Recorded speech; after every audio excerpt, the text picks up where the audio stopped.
Welcome to the Healing Summit. Everybody's going to be coming in and out of here.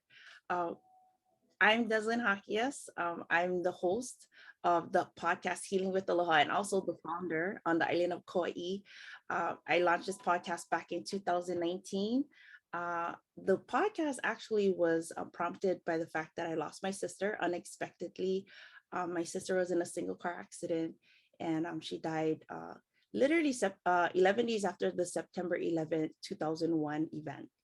And that experience was really challenging, humbling, and it really impacted my mental health. After she passed away, I was pregnant, and my other sister, invited me to um, go get therapy, and I was diagnosed with post-traumatic stress disorder back in 2006. And all I can say is that it's never too late to get help to heal from your trauma. Sometimes we go through things in life and we try to put it in a box and we wish it away. And we hope that it doesn't come back to haunt us, or we hope that people won't know that about us. But what I learned is when you don't address your wounds and the things that have brought you pain, you can't heal. And when you don't heal, you become paralyzed in becoming like your full best. When you numb out and you don't deal with your pain, you can't have peace, you can't have true joy and love and hope.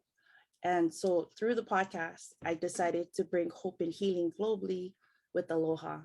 I felt if I could help one person to know that regardless of your story, regardless of what you've been through, that there's hope to heal. And so through the podcast, during the pandemic, I was able to connect with people globally. And so the podcast is now on 12 platforms. That's including Spotify, Apple, Amazon Music, and Google. And so I'm just incredibly grateful. The speakers that I have today, they've all been on the podcast. These seven men, they really inspired me and they touched me because they're authentic, they're real, and they do what they love. A lot of them are dads also, and they're in relationships. And, I really had a hard time trusting men for a very long time because I am a domestic violence survivor and a suicide survivor. And it is because of the things that I went through that it made me have difficulty in trusting men. And so during the podcast, these are some of the men that I'm fortunate to know. Some of them before they were guests on the podcast, but some of them are new relationships. But as someone who has overcome domestic violence, I felt safe with them. I felt inspired by them. And I felt that they would be of a great resource for everyone in the summit today. This summit is dedicated to boys and men globally to let them know that no matter what you've been through, you'll always matter, and that you're predestined, and that there's no one like you, and that you are going to be able to heal. And when you heal, you can help others to heal also. My partner in the co-host is Karen Gibson. She's on the island of Oahu, and she's also the founder of Letting Go with Aloha. We met during the pandemic. Yeah. Yes. Right before the pandemic, we met. She's an author. She had one book, but now she's in three books, and so we were in a book called The Power to Rise Above, which is published in Australia. And Sandy Davis is right here, Happy Paws. She's the founder of Happy Paws, and then she was the one who did the publishing. So I'm a brand new international author. I've never been an author before till now. Thanks. And then so Karen, do you want to share a little bit before we begin? I'm very pleased to be here. So excited to be your co-hostess. And I think that this is a much needed event because a lot of us need healing, and Jess has chosen some powerful men, and I can't wait to hear everyone. Thank you. You're welcome. Yeah, so I just wanted to let you guys know that we do have an agenda. For some reason, I tried to load it and okay. So it says final flyer. If you click on it, you should be able to open it to see what the lineup is for today. And so everybody's coming in and out and whatnot. If I could ask everybody to mute if you're not already muted, and then I'm going to have the speakers.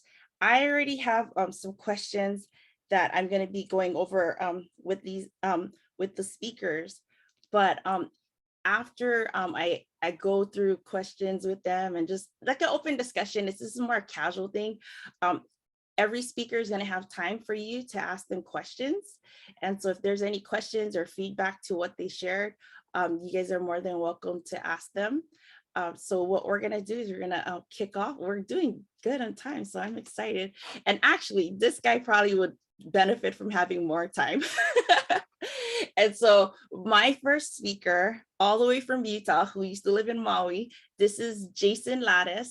I really appreciate him being on the podcast. He helped me to like, it just blew my mind. But he just talks about the brain and how a lot of times we go through life and we do things and we're like, well, I don't even know why I'm doing this.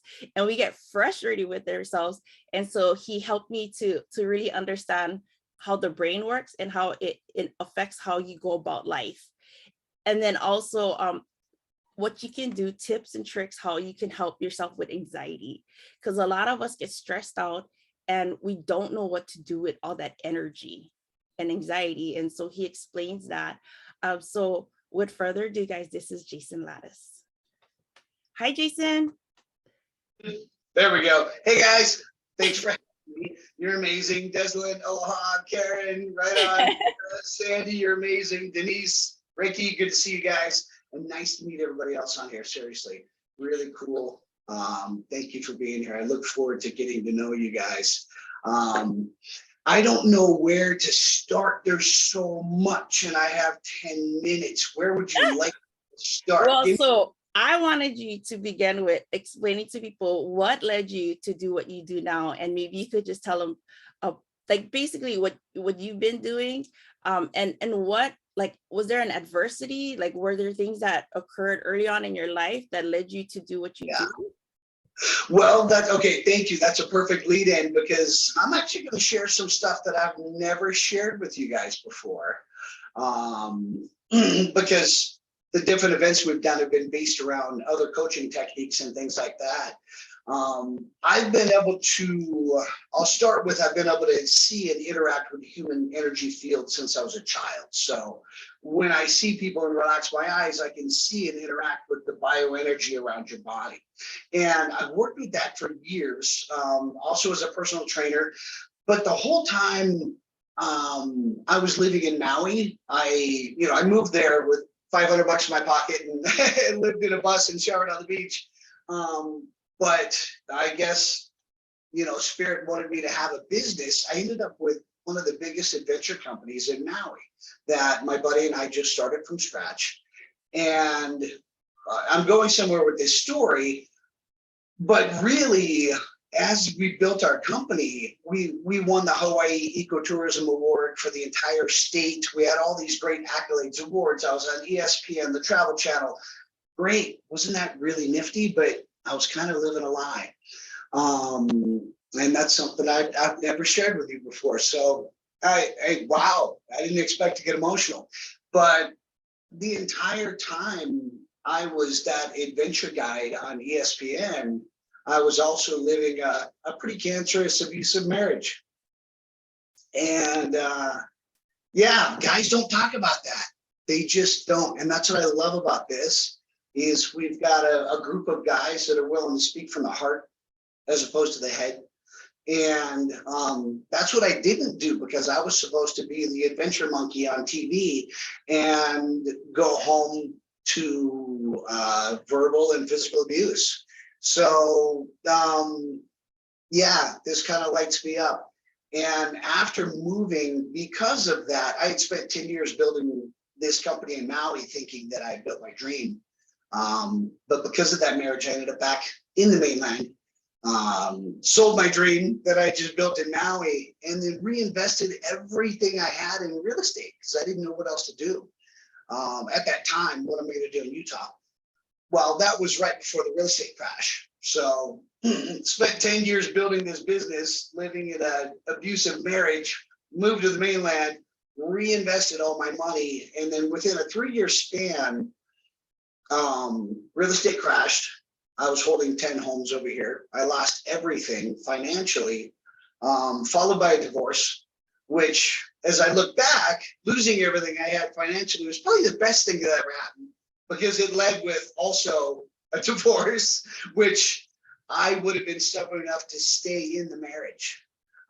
So that, and then Sandy, you're aware of a lot of this. Within a 3-year span, I went from millionaire to completely broke and bankrupt, divorced, having my children taken away from me, because that's what the court does. They just automatically, even if it was an abusive marriage on the other side, they still side for the mom. So that was hard to accept.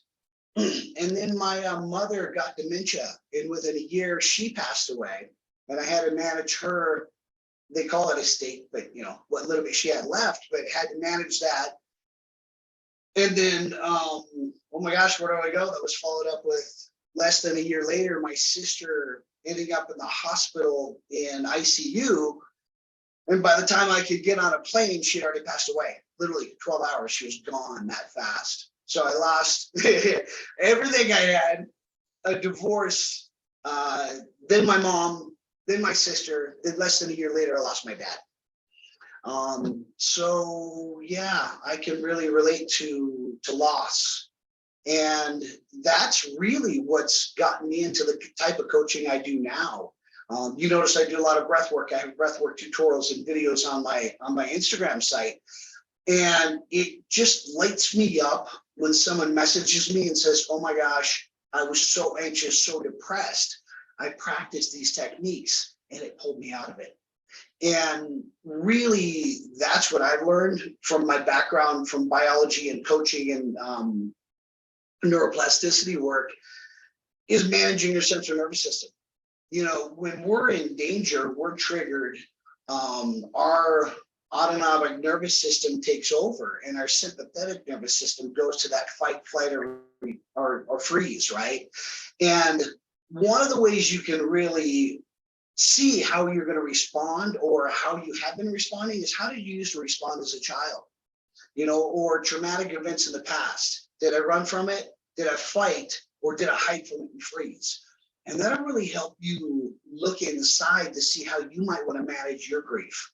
Because when you're triggered, it's really hard. Just like if you're having a conversation with someone, as soon as they get triggered, you can't just say, hey, calm down. That's like pouring fuel on the fire, right? You can't communicate properly with someone who is under duress or triggered. They have to stabilize or regulate their emotions. Also, in one of the other interviews I did with you guys, I was talking about communication and how important it is to get to know yourself. Because the more you get to know yourself, the more you can communicate with others.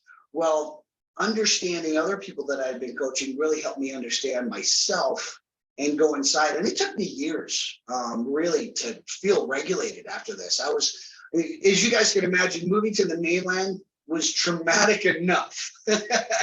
Just moving to the mainland. This place is a zoo. And, you line it up with all these different traumas back to back to back, and family deaths. And I had no family around me in Utah. I had no friends, no family, no one really to even visit and talk about this. So it was a pretty lonely time. It was about 2 or 3 year period where I just wanted to be the snail curled up in the shell and not talk to anyone. But processing all of that really helped me understand at a deeper level a lot of the people that I work with and how to help them stabilize and regulate their emotions. But really, it's all about, I don't say it's all about, but what worked for me was feeling. those emotions. We've been taught, most of us, I'm generalizing, but most of us as a kid during our domestication process, we were taught not to cry. We were taught to stuff our emotions down, to, you know what I mean? You know, a parent saying, it makes me uncomfortable when you cry. I'm like, oh my gosh, really? It's not about you. I'm the one crying. And it's really, they're called feelings. They're meant to be felt. They're meant to be let out. Tears are healing. You know, as guys, we cry in private if we do. Even when I started learning to cry in private, you still stuffed it up, sniffed it up because I'm a guy. I'm not supposed to cry. I'm a big boy. And let those tears fall. You know, one of the most amazing quotes I heard, and this was a doctor in the early 1800s. Forgive me, I don't remember his name, but he said, the tears that you don't allow to flow, or the tears that you don't allow, your organs will cry for you. And wow, breathe. That made a lot of sense, you know, and we hold those trapped emotions, and it's just a habit to push them away, I can't be in front of the guys. You know, I remember going to, and I've never, ever shared this, and I can't believe I'm sharing it on camera. I remember getting a black eye from my wife and sleeping at the office. And then waking up the next morning going, damn, you know, I was setting up this morning and I ran into a door. You know, and it's really amazing. You feel, for me, I felt like I was living this lie, because here I was, this adventure guy on, you know, all these different amazing TV shows, which I guess for anybody else would have been amazing, but I felt like I was living a lie. You know, so this is beautiful, guys. Feel the feelings, figure out what regulates you, find out how you can let it out. What I found works tremendous for me and for my other clients is when we're triggered, and this is a normal response from your central nervous system, when your sympathetic nervous system takes over the fight, flight, or freeze, we will shallow breathe. We'll breathe from our mouth, and we'll breathe shallow from our lungs right here.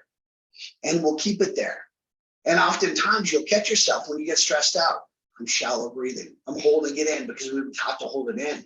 And you've got a vagal nerve that travels throughout your entire body from your brain down. And one of the easiest things to do to trigger that vagal nerve, which is designed to trigger your parasympathetic nervous system, which is rest and relax, rest and digest and relax, is to breathe from your nose all the way down to your belly and let it expand. When you calmly breathe from your nose to your lower belly and let that diaphragm expand, that actually activates the vagal nerve. And that is designed to relax you, to calm you, to regulate you. And the cool thing is, we don't need an app. We don't need a pill. We don't need the next really cool energy drink. We just need to frickin' breathe from our nose to our belly button. We all have it. We all have the tools. We just got to use them. And I know all of you have been in a situation or listening to a speaker that said, okay, just for a moment, let's all just breathe. But and a lot of you, first time you did this, probably thought, okay, this is silly, I'll do it anyway. And then 2 minutes later, you're like, wow, why do I feel so calm? Because you just regulated your own central nervous system without medication and, you know, without that TikTok course. So that's one of the best things you can do. First, feel the feelings, and then understand you're triggered, you're under duress. Do something to regulate yourself. Once you regulate yourself, do something you love. You know, I teach courses on so many different things, but at the end of the courses, they're like, okay, that all sounds great, but what can I do now? And that's just it. Feel, breathe, find a passion, and immerse yourself in it. Those three things will change your life, and it doesn't need pharmaceuticals. Sorry, I took more than 10 minutes. No, no, you're fine. Those are great tips, because I think oftentimes we know we need to do something, but Yeah. like you said, like we naturally convert to what we're used to. Yeah, what we do, and we just revert back to that scared child, that Yes. traumatic event. And it's usually, I'm not going to say I revert back to my adult traumas, because yeah, I do, but really it all goes back to that, like I like to call your domestication process and how your caregivers raised you. And that's where you develop those responses. That's why you can go to these great seminars and hoot and holler and write all these wonderful things on your mirror and say all these beautiful things. But if you don't believe it inside, it's not going to get through, and you need to heal that child. That's the underlying process of how you respond to your current traumas, is how that child was trained to respond. I had a question, and if you guys have any questions, you can type it in the chat. Karen and I can ask Jason, or if you want, you can unmute yourself.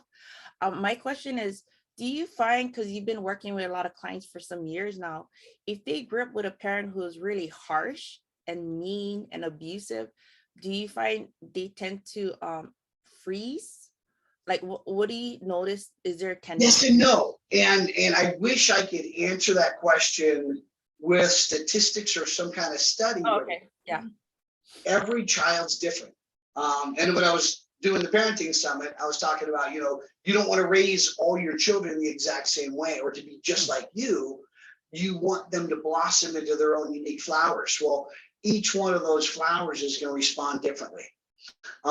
Yes, your upbringing will have a lot to do with it, but it also has a lot to do with your human nature, who you are at your core, which is what I help people find is, who are you? Who is that child, right? Let's find them and bring them back, because it's losing your connection to that child inside. Yes. That really is what our biggest challenge is. But in a long roundabout way to answer, everyone is so different. Although, like I was saying earlier, finding that child and kind of going back and finding out, how did you run? Did you run away? Did you fight? You know what I mean? I've got one child that would run away from mom. I got one that would fight mom, and I got one that would, confront, and one that would freeze. So everyone's totally different. But finding that child and how they responded would help you tremendously on dealing with your adult traumas. No, and I think that's a great question. Does anybody have any questions for Jason? Because now is the time. Oh, Karen. When we try to help someone in pain, like an 8-year-old or a child, what's the best way to find out what they need? Because like you said, every child is different. Is there something? Well, it depends. You were saying, how do you help them? It depends on if they're currently triggered or if they're regulated. So the first thing you have to do, especially with a child, adults too, right? But especially with a child, is you can't, just like I said earlier, you can't just go calm down. And we all want to go, okay, just calm down. Not only do you demean the person in front of you and take value away from their feelings, because you're coming and just going, yeah, just calm down. It doesn't work like that. Our central nervous system responds, and as those electrical signals are sent to our brain, they actually activate the bottom, what we call the reptilian part of the brain first. And that's where the bouncer sits, kind of the one that'll let you in or not. And what it does is, when you have this trauma or trauma recall, it goes there, and the base of your brain flips through 1,000 files to find a trauma in your past that's really similar. And then it responds to those. It doesn't respond to what's happening. It responds to a trauma from your past, because that system was designed billions of years ago to respond in a fraction of a second when the snake or the lion jumped out of the bushes. You didn't sit there and try and reason with the snake, right? You jumped, and your body did it without you even thinking. It still responds that way. And that's how your central nervous system responds when you're triggered. That's why you can go to that great seminar all weekend And then on Monday, your boss pisses you off and you lose it. You're like, why did I respond that way? It's like, Tony Robbins told me to do this. Okay, well, it's not that easy. Your body is responding from the old ancient reptilian brain that jumps when the snake jumps. So until you heal that and find the source of it, usually in your childhood, you can't regulate. So when you're dealing with a child, you need to find calm ways. It may, and Karen, with you, you may find, and I'm looking at little children, just walking in and saying, hey, those are some pretty cool blocks right there. Can I play with them? And get them to respond in a beautiful way about something they enjoy. Be very passive. But what you need to do is find out what will calm them and regulate them, because then the blood flow will start to get to the rest of the brain, right? It gets past the bouncer, it goes to the rest of the brain. In children, it's harder because they can't reason yet. But with adults, it allows blood flow to get to that frontal lobe, which is our reasoning center. When we're triggered, our reasoning center is offline. That's why we act like a child. So you need to regulate and allow that blood flow to get, that's why you can wait 10 minutes after you're triggered and not acting like yourself. 10 minutes later, you're like, I can't believe I did that, because your reasoning center is now online. And that's kind of that process of how it happens when you're triggered or traumatized. So regulating before even trying to approach the problem, because you can't communicate properly with anyone who's triggered. You can only communicate with someone who is regulated. And that is very helpful, because I think a lot of parents parent the way they're parent, and a lot of us were given permission to cry, to get angry, to feel sad. Yeah. Whatever emotions or feelings our parents weren't able to process too, I Yes. think they try to stop us, you Well know. said. So I just wanted to let you guys know, you guys can continue chatting with Jason directly in the chat. And then after our next speaker, we're gonna have more time to talk to Jason, and then for our next speaker. And so Jason, thank you so much for sharing. Thank you. I'm all about regulating, because I do it PTSD, anxiety, and depression, and I just really appreciate it. I love what you shared. So thank you so much. Thank you. Thanks for having me. Okay, and I'm think Pessy, is that wait. So my next speaker is now Li'i Tofa. I just wanted to make sure Li'i is here. Li'i. I'm coordinating between speakers here. Let me just see. Is he here? Hold on, guys.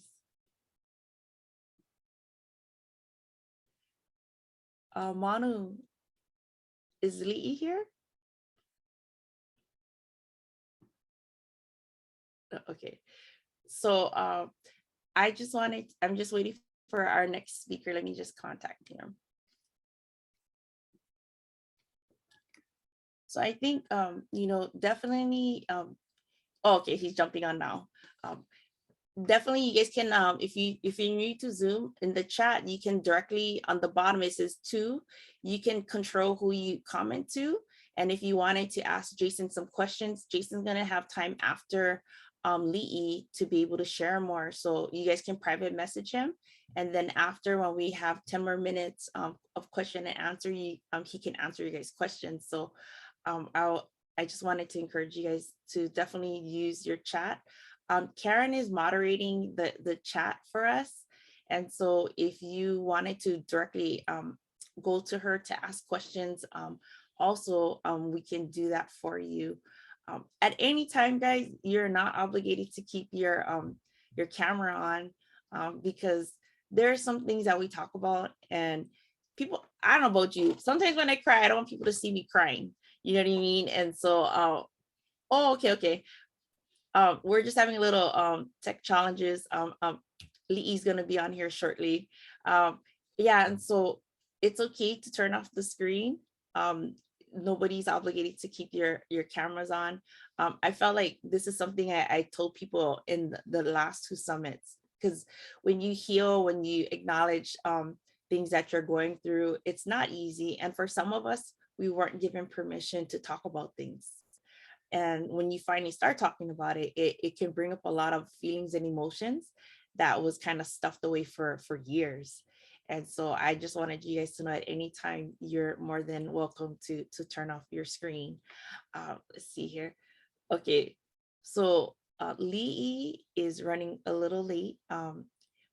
He's having some tech challenges, but I wanted to tell you guys that you know, one of the things you should really consider is, if you are on social media, there's so for Facebook, you can always use the search engine to find support groups. There's support groups that you can access for free, some you pay, and you can utilize them online. Um, and then if you're on like TikTok or Instagram, there's a thing, the hashtag. You can use the hashtag to find people who are like-minded like you, like grief support. If you need like help with like mental health matters, those are the ones that I've used. I've been grieving since 2001, but I can honestly say only during the pandemic, I feel like I'm surrounded by people who are compassionate, empathetic towards grief. My family, we all process differently. I'm the one who's a little bit more deeper and more in tune to my feelings and stuff. And so I've had to literally go virtual to connect with people. And it's helped me to be more happy and more present for my family. As much as our family loves us, you know, it's okay for us to go outside for professional help or even spiritual help. And so a lot of the speakers that are on here, they've been through a lot of adversity. And so that's why they're able to share, because they've been through a lot. And so the capacity. Okay, here he is, guys. He's going to tell you what happened. I know he's going to tell you what happened.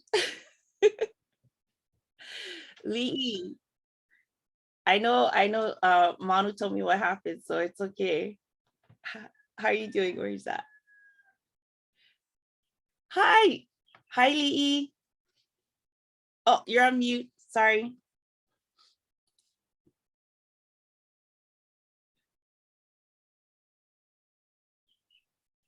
How about now? Yes. All right.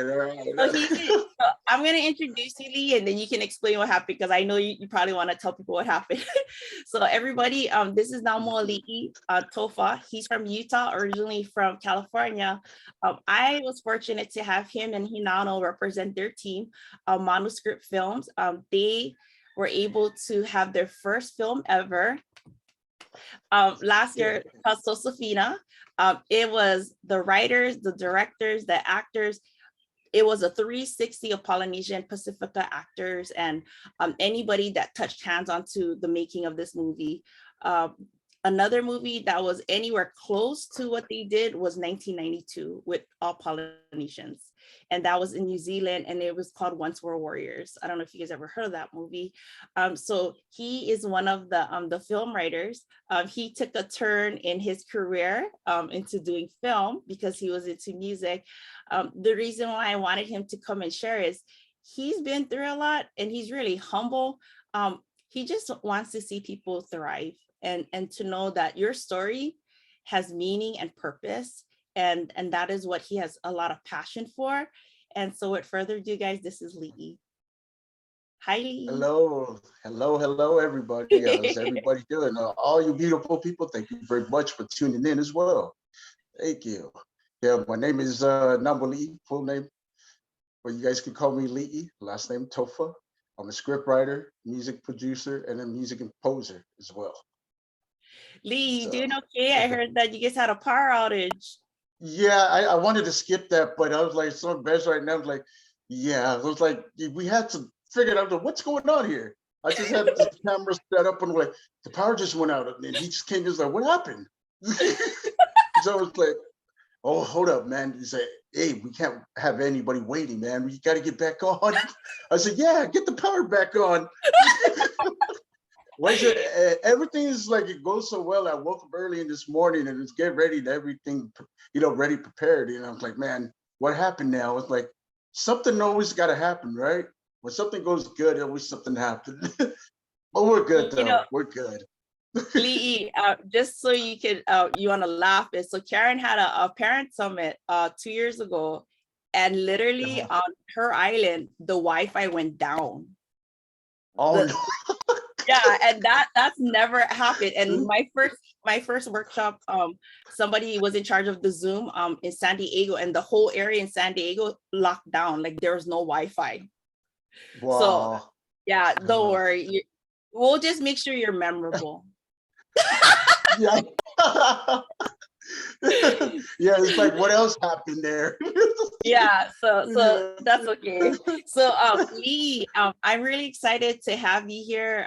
I wanted you to share a little bit with people, like, what kind of adversity that you've gone through and that has really shaped you into becoming who you are today, that maybe could help someone, in the summit. Well, there's a few. Well, actually a lot, but I could just point out those few of them that I mentioned. Well, friendship and music, family, uh, and myself. So those are one of those things that I have faced, and a lot of those are, the challenges I went through. It was horrible. You know, uh, the friends come and go, and because those are one of those things that you're hoping for someone to support you and to believe in you and all that, right? All the good stuff and keep it positive. And unfortunately, sometimes you just got to let them go and just kind of, navigate your way to figure out what you got to do. And of course, when it comes to family, you grieve and you have lost a lot of loved ones. And of course, at times when you start to feel a little bit more sad and you feel like you have nobody around with you and you don't have nobody to relate to it, then it kind of sucks.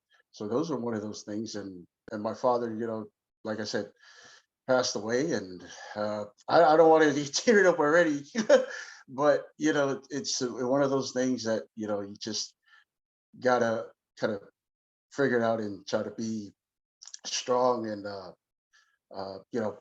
like I said, you just gotta just step away from all those negative stuff and just keep it going. And it's very hard, but it can really hurt you and affect your life. And myself, I just didn't have a lot of the self-confidence, and I didn't have any inspiration or any kind of motivation. I didn't have anybody that I was surrounding with, that was being positive. So those are one of those things I have faced, and those are the hard challenges I faced during the adversities. You know, So I hope that answers the question. oh yeah, no, there's no right or wrong. When you talk about going through, like, it's all right. I know a little bit about your story. Mhm. Sometimes when we grow up with hard lives, we don't feel worthy of being loved, and Yeah. we have a hard time showing up in spaces we feel like we're the only one.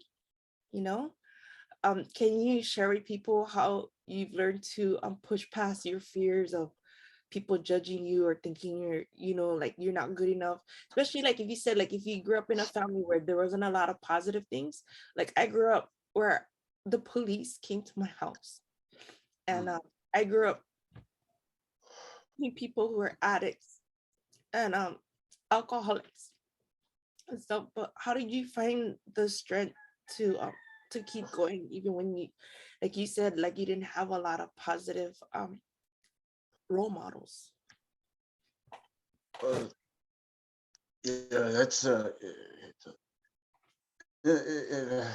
well, definitely for sure. My timeline was very rough, and we definitely didn't have no role models. As you know, as a team, we didn't really have a lot of role models, and it was always just hanging out with the bad crowd and being negative all the time. And no, there was some positive here and there, but there's some grown-ups that would give a here and there, but it just didn't really it didn't really stick to us because we just look at it the other way. It's just like nothing's gonna change for us. And for our household, I'm just blessed that we still had that love in our house, even though there could be a lot of you know a lot of negative stuff and all that. But as you get older, you start to understand it. You get older, you realize that what is more important. It's yourself. You have to uh, make sure that you're okay, and the ones that loves you the most and all that, they would understand that. And it's like I said, I lost my dad, and I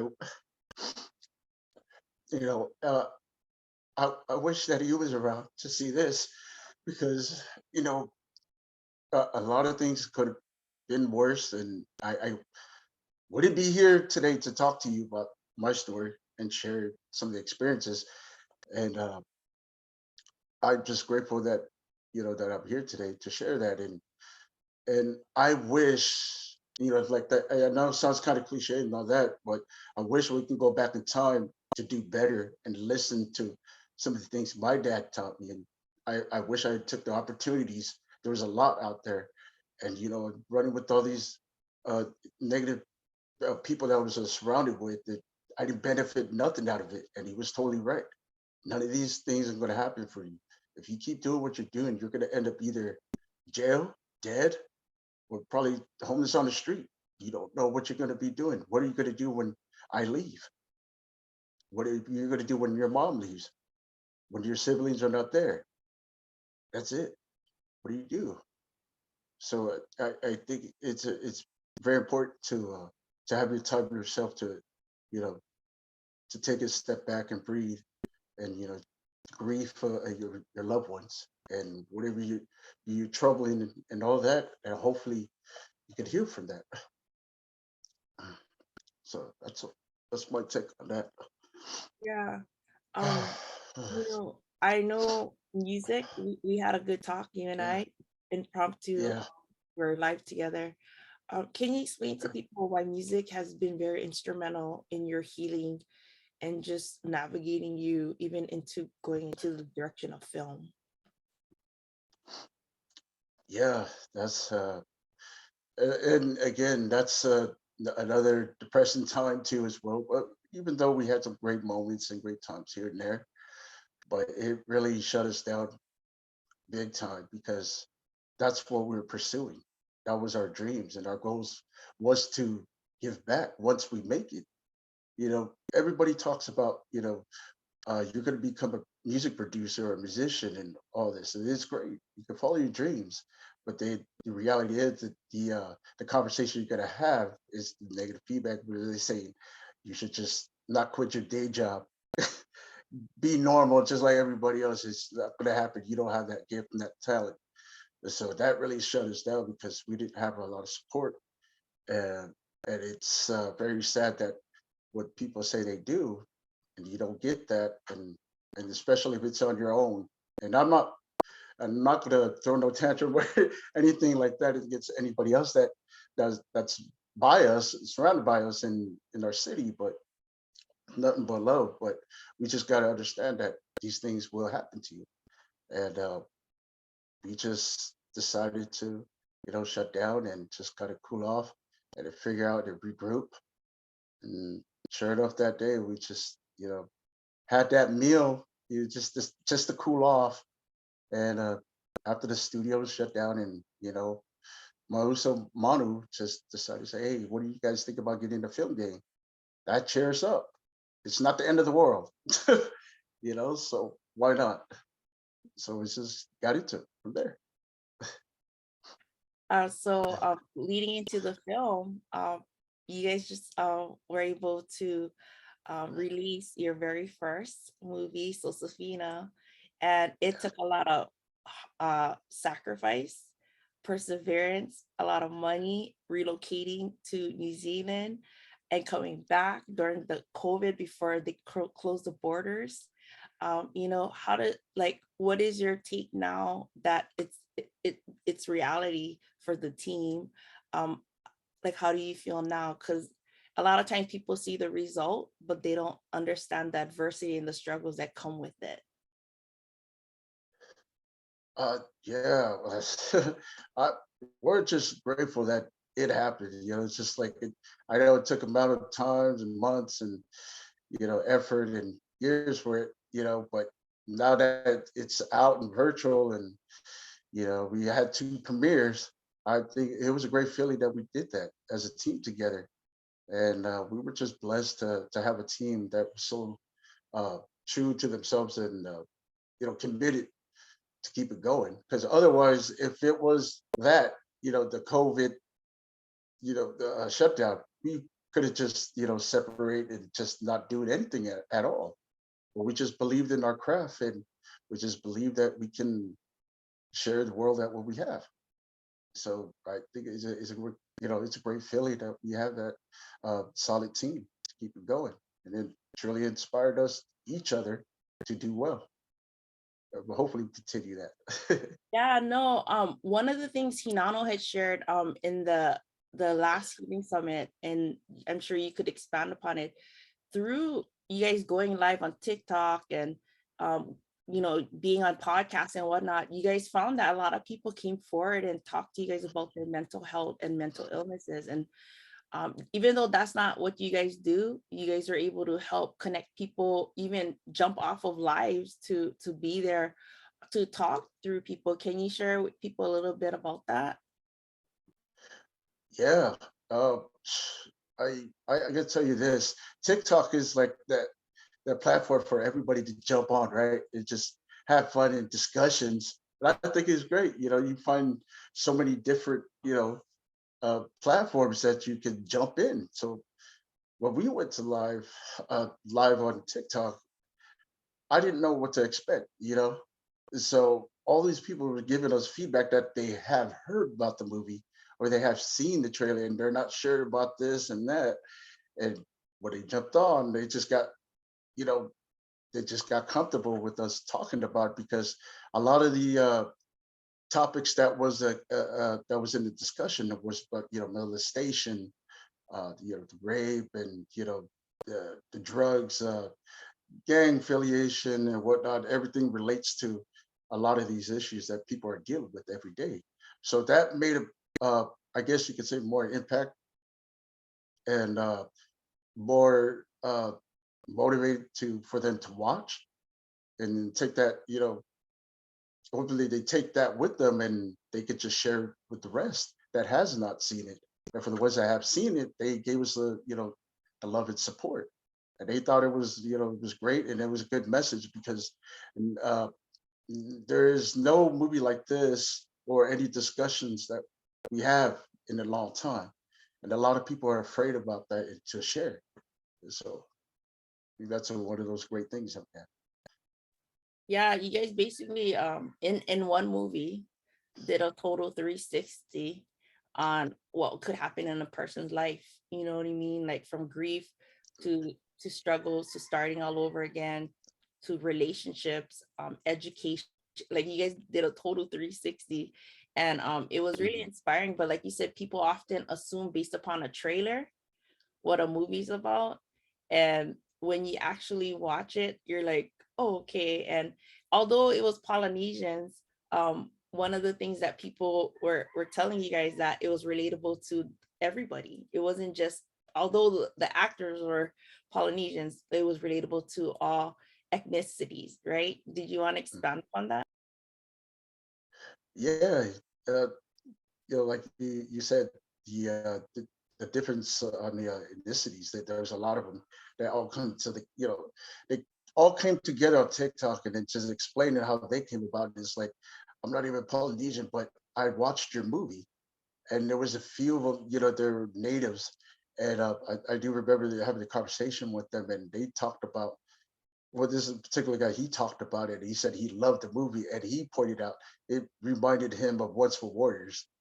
And so that made him, you know, for sure, it changed his mind, in a good way, meaning that there is other people that care.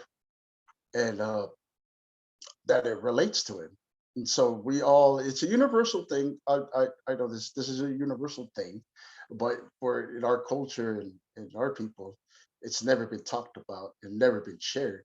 And so these are one of the things you have to face and you're gonna run into. So Yeah, hopefully no, that that's answers great. your question. Oh, yeah, it does.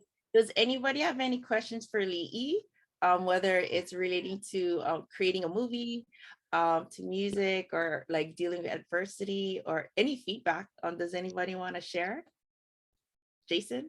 I'm just stoked to finally meet you, brother. And Hey, really, really, hey, really from Jason. the heart, just so freaking proud of you guys.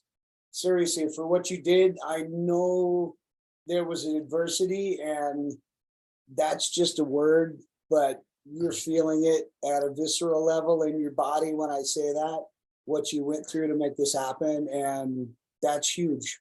Just, yeah, you're making an impact in the world. And I'm just proud to know you. Appreciate it. Thank you very much. These Thank two guys you. are they've never met, but they're both in different parts of Utah. Yeah, So I should I'm follow hoping me and to I'll connect follow them. him. Yeah. He's a cool dude. He's cool. Does anybody where's Sandy? Oh, Sandy, did you want to share any? Oh, Denise, go ahead, Denise. Oh, sorry. Hello. It's so me too. I really love the movie, the soundtrack, the cast. Everything was absolutely relatable, and I loved it. So thank you for the work that you did. And then, but my question is, because I kind of really connected to you and related to you in the sense that you grew up with low confidence and not having anybody to kind of look up to. So my question to you is, was there like a point in your life or something that kind of like clicked in you where you're like, I can do this, or like a mentor, like something that happened that kind of changed your mindset to, I guess, start building your confidence? So that's my question. So thank you. Lee, Yeah, how did you build your confidence? yeah, appreciate that question.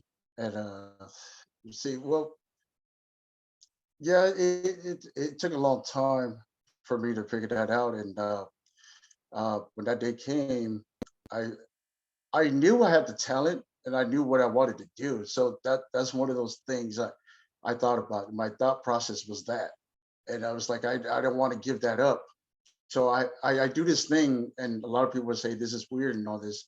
I talk to myself, just like what anybody would do. You know, you think, you talk to yourself, you know what you're gonna do the next 5 minutes. So those are one of the things I did. So I had to, self-talk myself out of all this other stuff and block out all the noises and just kind of went there. Just you know what, I have this talent. I know I can do it. Uh, I'll just say, hey, and all the negative comments and the feedbacks, it's enough for me. That's enough. So I just figured I can do this because there's nobody else going to tell me that I can't. And so for that, you have to believe in yourself first. First of all, you have a life. You're active. You're moving. You're alive. So why not? You just got to take that chance and the leap of faith. Just give it a try. If you fail, it's okay. That's a learning process. So that's part of me right now. I Hopefully that love. answers your question. Oh, that was fire. So guys, we just had Jason share and Lee. We have some time if you guys have questions for Jason or Lee. Because what we're gonna do is after we speak, we're gonna have a 10-minute break. But Jeff, did you have any questions you wanted to ask Jason or Lee? Because I know you're in Canada and hopefully you can cross paths with these guys. Yeah, no, right now, it was a lot of great information that I heard so far, and I'm just grateful that you got a chance to really put this amazing event together. And I'm looking forward to the point where it blows up so much that we're doing it in person. You know what I'm saying? But we'll get there. Baby steps until we get there. Yes, yeah. Sandy, did you want to share anything? Because I can see you in the comment. Did you want to share anything for Jason or Lee?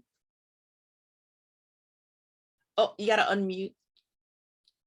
Oh, there. I might just want to share one little brief thing because Lee, when you first started, was so drawn to how hard it is sometimes to remember the value of ourselves. And I love that you had yourself as that one of those treasured things right from the start of like knowing your worth and loving yourself. And in our book, the book that Des and Karen have been a part of, The Power to Rise Above, our anchoring author is from New Zealand. And part of what she wrote, I just want to read just one little bit because I just, Sure. it's just, so she wrote, there was a time in my life where there was no way you could speak of your private life behind closed doors. It would bring shame to you and your family. I can only liken it to a fear of being intimidated by others through their judgment of you and your situation. My life was a once were warriors upbringing. For those of you who don't understand the reference, watch the movie, please. However, my ending is different. And that's where the power to rise above moments began and continued to grow. I was always happy in my own company. And then she goes on to talk about more but with Rena talking about being happy in her own company, I just love you, the next generation, being strong and being in that warrior zone of being happy in your own company and then finding that confidence to leap, because what's the worst that can happen? You know, you might fail. Well, hey, if that first script fails, you know, the next one will be it. And I just love that you did find, you know, that power of me and stayed true to your confidence in yourself to do something that is leaving a legacy that is so powerful beyond what you are probably even aware, and not just for Pacifica communities, but for every person hurting and wanting better out there that then connects to your film. And the thing, I guess why I wanted to share that with Rena, with the Once Were Warriors, that was 30 years ago. So you are going to be gray in 30 years, and there is going to be some kid that is now an amazing man out there making the same impacts and making a difference like you are now because of you. Oh, appreciate it. Thank you very much. Thank you for your kind words and your thoughts. I love that. That's really that's great that you shared that with me, because I feel that, you know, of course, the identity of yourself and how the representation of you and how you're gonna, you know, project to the others out there.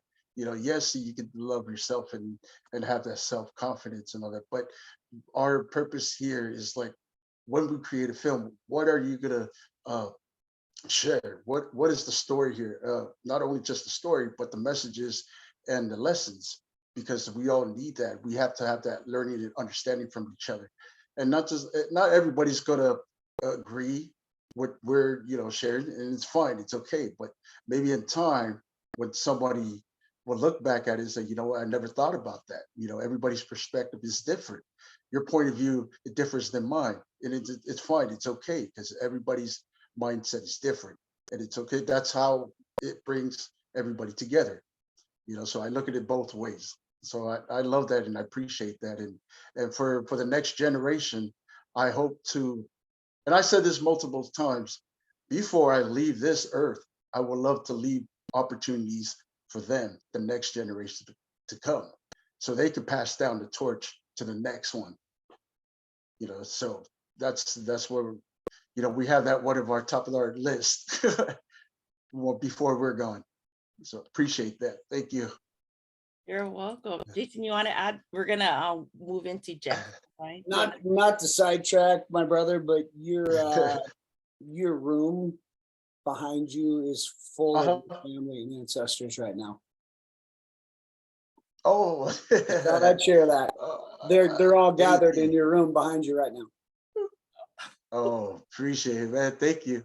I hope they don't come and kill me and then possess me another. No, see, they've moved to the place of pure light and acceptance and love, and they love you unconditionally, and it's beautiful to see them all gathered around you right now. Thank you. Appreciate it. Thank you for the love, bro. Thank you. Appreciate it. Appreciate you. Lee, thank you so much Yes. for sharing. We're truly blessed to have you, and thank you for being open and, you know, just sharing from your heart. Appreciate you. Thank you for you having me on and inviting me to this great summit. It was an honor and it was a pleasure to meet these lovely people, and I'm glad that I came on. Hopefully next time, if I'm invited next time, to be on time. No power outlet. Outage. Yeah, that was out of your control, Lee. Yeah. I'm so sorry about that. Next time, people, hopefully next time. No, you're good. Thanks, Lee. So Thank we're you. gonna hang around, guys. So our we were supposed to do a break, but I'm flexible. The next person that I'm gonna introduce, this is Jeff A.D. Martin. Jeff's from Canada. I actually met Jeff on a Zoom about 5-6 years ago. And when I met him, I was like, okay, this guy is going to be my brother. So I laugh because all these guys, I'm like, they're like the brother from another mother. We're same age, but he's taller and I'm older. But I feel that, in the short, I think it's a short time that I've known him, he's been an incredible inspiration and he's a mentor. He does keynote speaking. I told him this before. There was this one time he was sharing about his experience, and these 3 little girls walked up to him at a grade school after he'd done speaking, and he was talking to them. Then they went off, and the school administrator was like, "Oh, I'm so surprised that they came to talk to you." And he's like, "Oh, really? Why?" And it's because they didn't have their dads in their lives. And so when he shared that, I started crying, and I was like, when you can't tell, but he's really tall, and so for a little girl to look up to him and be like, oh my gosh, he's a dad I didn't have, like, it just made me cry, because he's been speaking for 10 years. And when he speaks from his heart. And although he can look intimidating because he's tall, he's just a soft teddy bear. He has such a great, loving heart. And so with further ado, guys, this is Jeff. Des, thank you so much. I really appreciate it. I'm grateful to be here. Jason, thank you for all the gems you dropped. Lee, everything you spoke about. I'm looking forward to seeing that film. And I'm honored. I'm honored to be speaking to you. And again, I'm looking forward to the day that we can do this in person, just because this time of year, it's colder where I am, and it's always warm where you are. So I don't mind jumping on a plane and making this happen. So we'll speak about that later, though. So Jeff, basically, what the question is, what is some things that you've gone through, pain or adversity, challenges that has shaped you into who you are today, and even what guides you? Because for someone to go and speak to schools, there have to have been some experiences that drove you to want to go and speak, to small groups, big groups, or in person. What has led you to this point in your life? Yeah, there's been a ton of things that has molded me into who I am today. There's a saying that says that we are not a product of our environment. We are a product of our decisions. And it's based on the decisions that we make that lead us to where we are. And so for me, I grew up in a really tough neighborhood. And when you grow up in tough neighborhoods, you oftentimes see police. And I remember thinking to myself that the police were always around, and it felt like they were picking on us, they were harassing us.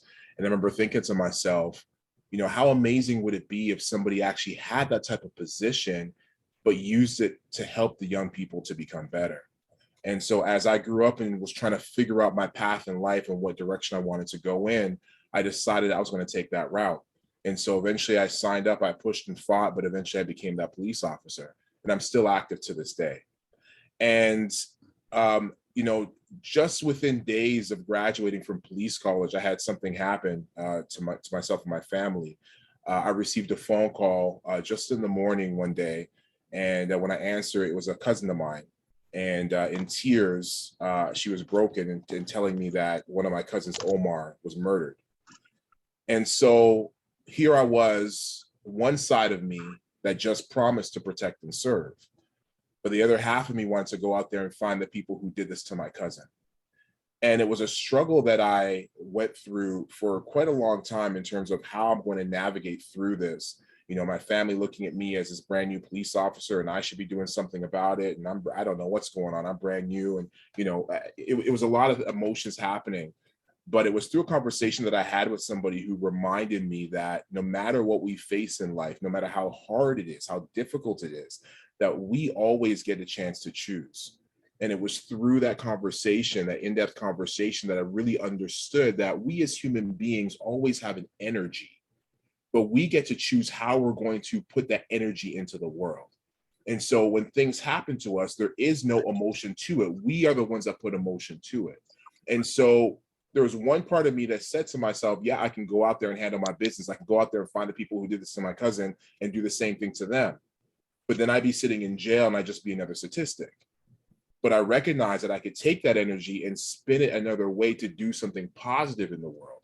And so with that same energy, I decided to go out to these same schools that some of these kids are hanging out in, or are being supposed to be educated in.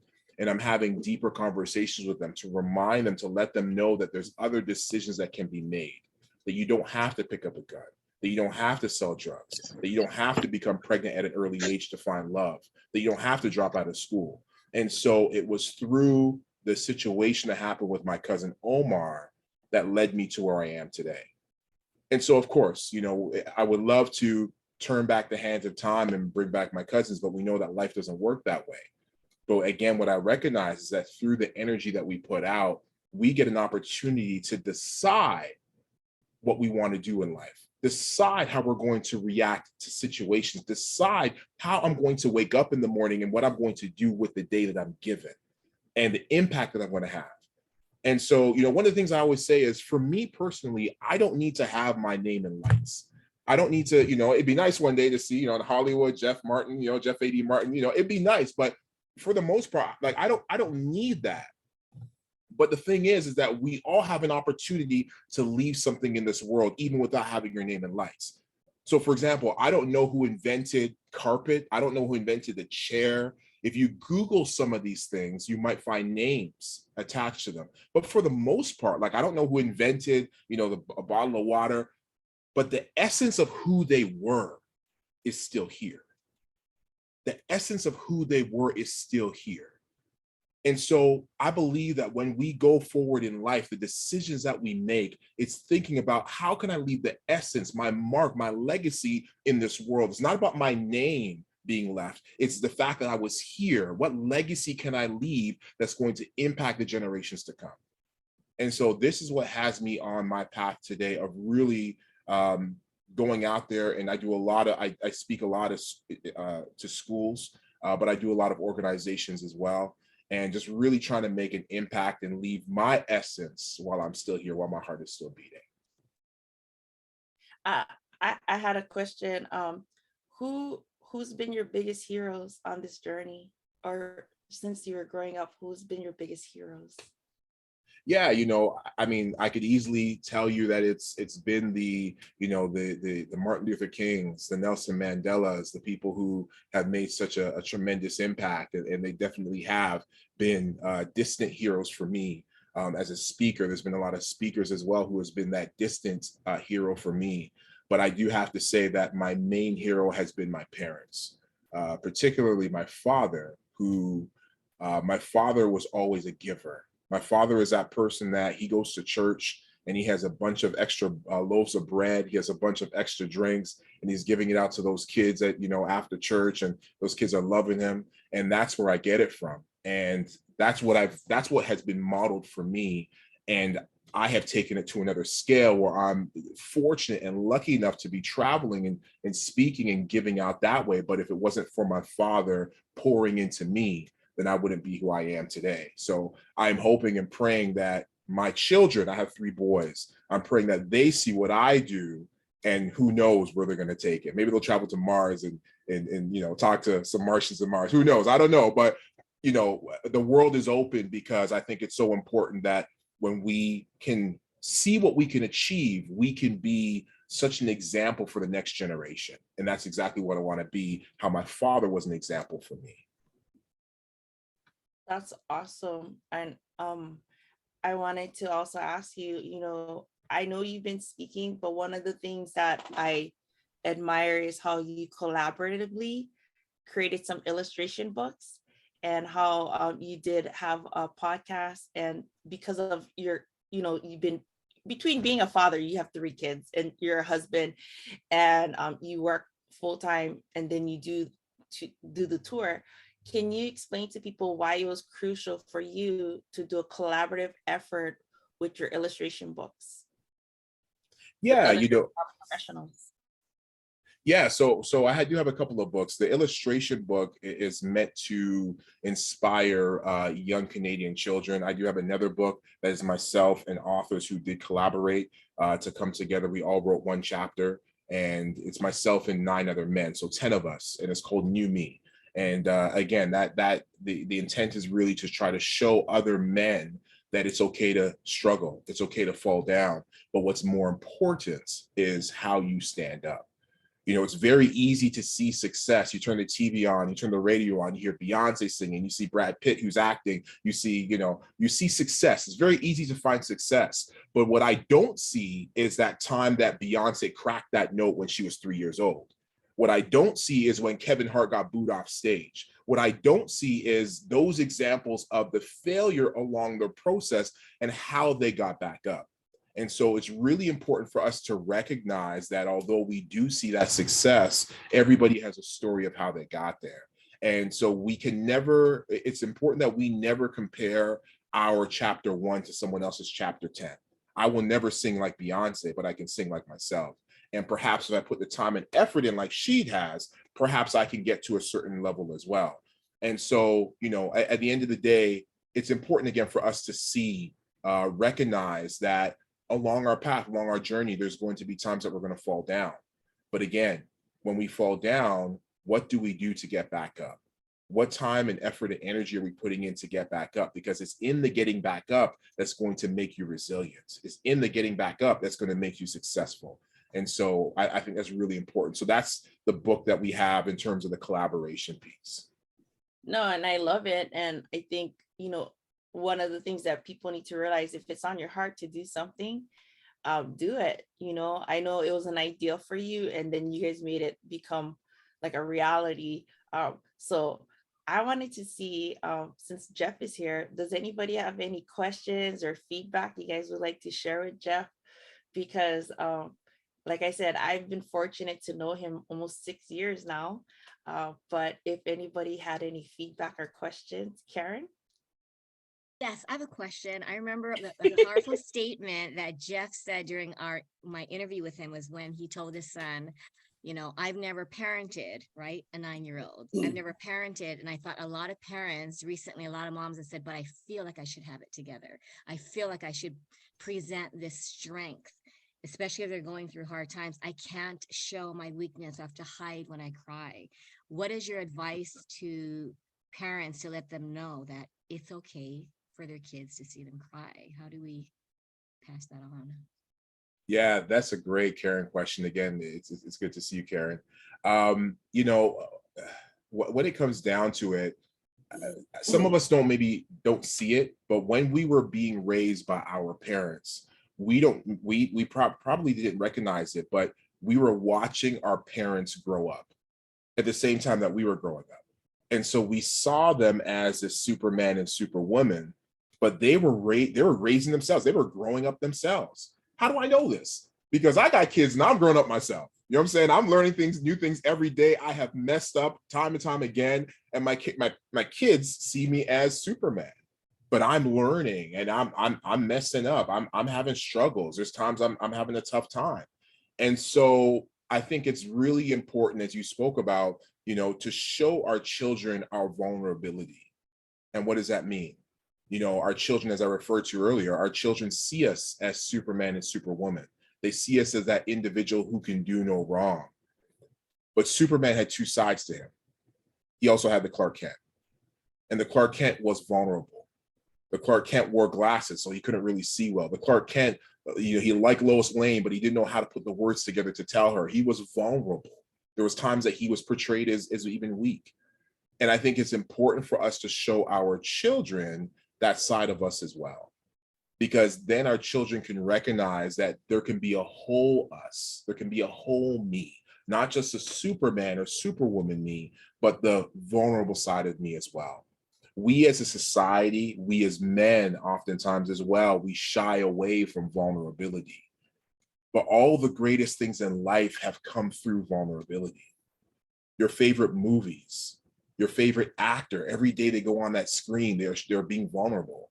That song that you love, that song that absolutely makes you cry and just really puts you into an emotion. Somebody had to write that song. Someone had to put music to that song. When that was all said and done, someone had to go into and produce that song. Someone gave that song to an executive at the record company. Along the step, there's been 10 to 15 people who had to be vulnerable for that song to finally get on the radio. That we sometimes say, oh, it's just that song, not recognizing what it took to get here. Everything we love comes out of vulnerability.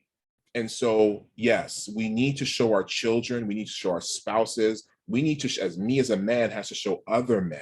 That's why I love when Lee was, he was crying. I love that. We need to be able to do that. We need to normalize that, to show, again, our children, our peers, whoever the case might be, to show them the emotions that we have within us, because it's okay. We are human, and it's okay to show that. Thank you. That was really good. Jason, you have something you want to share or ask? I just want to say thank you. Thank you, brother. You're awesome. Thank you. Thanks, for working with the youth. I work with so many adults, and we learn these trigger responses subconsciously as a kid. Yes. And we have a lack of an ability oftentimes to heal our traumas. Yes. Because it's the child that we need to talk to, not the adult in front of us. And, it takes a little bit of work to help them understand this and track it down and help them regulate. Yes. But you're in a position right now to help these kids learn at a young age how to manage these things and how to accept themselves. And it's just a beautiful opportunity. So seriously, dude, you're changing the world. Thank you. Oh man, thank you so much for saying that, Jason. Within my policing career, I spent some time working in the Special Victims Unit. The Special Victims Unit is dealing with children who have been victims of sexual assault. And so, and that includes adults who were sexually assaulted as children, who decide that as an adult, they want to come out and speak. And I have seen grown folks, I'm talking about grown men, big old beard, I'm talking about, big and grown, who has sat there and has broke down crying based on what's happened to them at the age of 5. And not only that, since that thing has happened to them, they cannot hold down a job. They can't hold down a relationship. They are struggling in life based on something that's happened 20, 25 years ago. And this is a reality that many of us are facing. And so dealing with children gives such a unique opportunity, because there's an old saying that says, if you want to bend a tree, you got to bend it when it's young. Good luck in trying to bend a tree when it's older. And so when we can start to give our children the tools they need for healing, for success, perhaps, fingers crossed, they grow up into whole adults. Yeah. And that's what I'm hoping to do in everything that I do.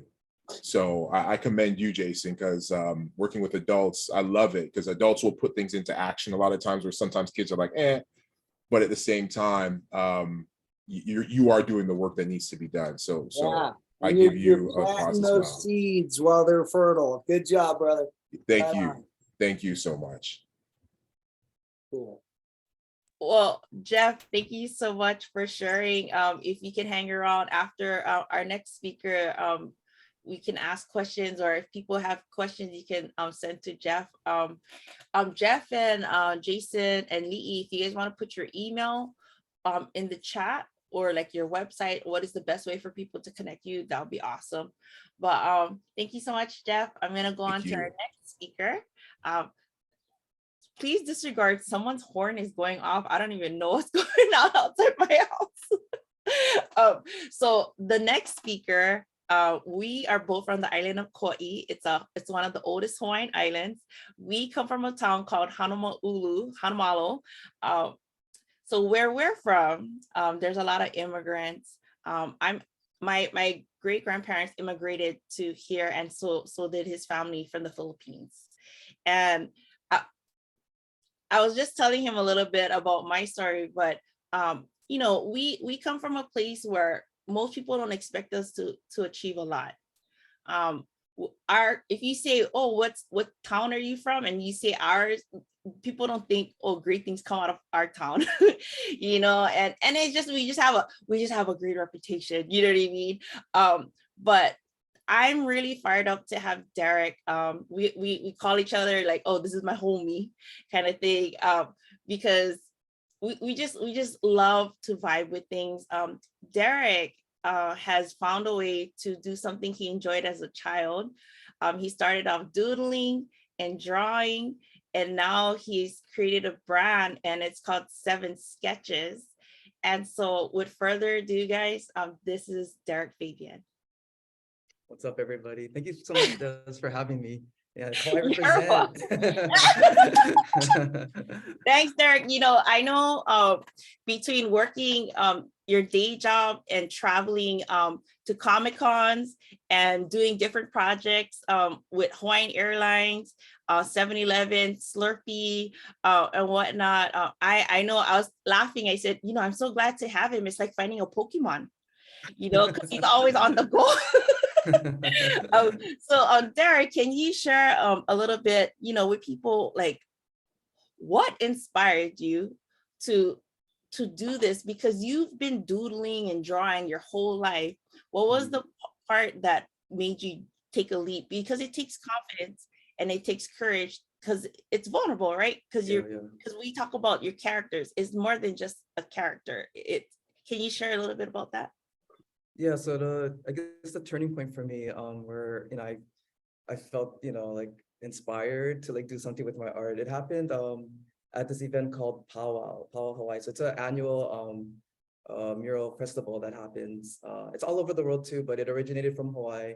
And so I was at this event, and they had a gallery showing over there, and I was like looking at all the arts, and the art that was there, I mean, it's all different types of art, from everything from like, from the very simple and cute designs to the highly complex and detailed and realistic. And I fit somewhere on that spectrum. I saw some art that resonated with me, that I felt like, oh, I could do that kind of art too. And to see these people with the same style doing it big like that, I was like, oh, maybe I have a chance. And so in that moment, I decided to call my friend, or text my friend. She's actually from Kauai too. And sorry, I'm kind of nervous right now, so I'm not like very articulate like everybody here. I can feel my heart beating right now.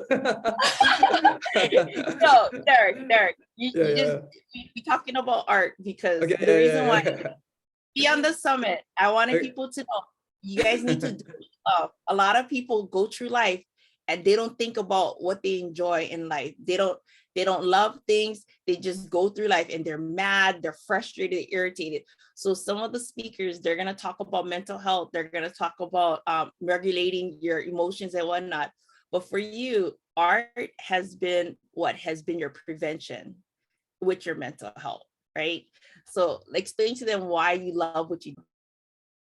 I love what I do. Well, okay, so I mean, I'm an introvert, yeah. So I'm not one to like, really express myself, like, in conversations with people. That depends on who you are. But for the most part, I'm shy, I'm quiet and whatnot.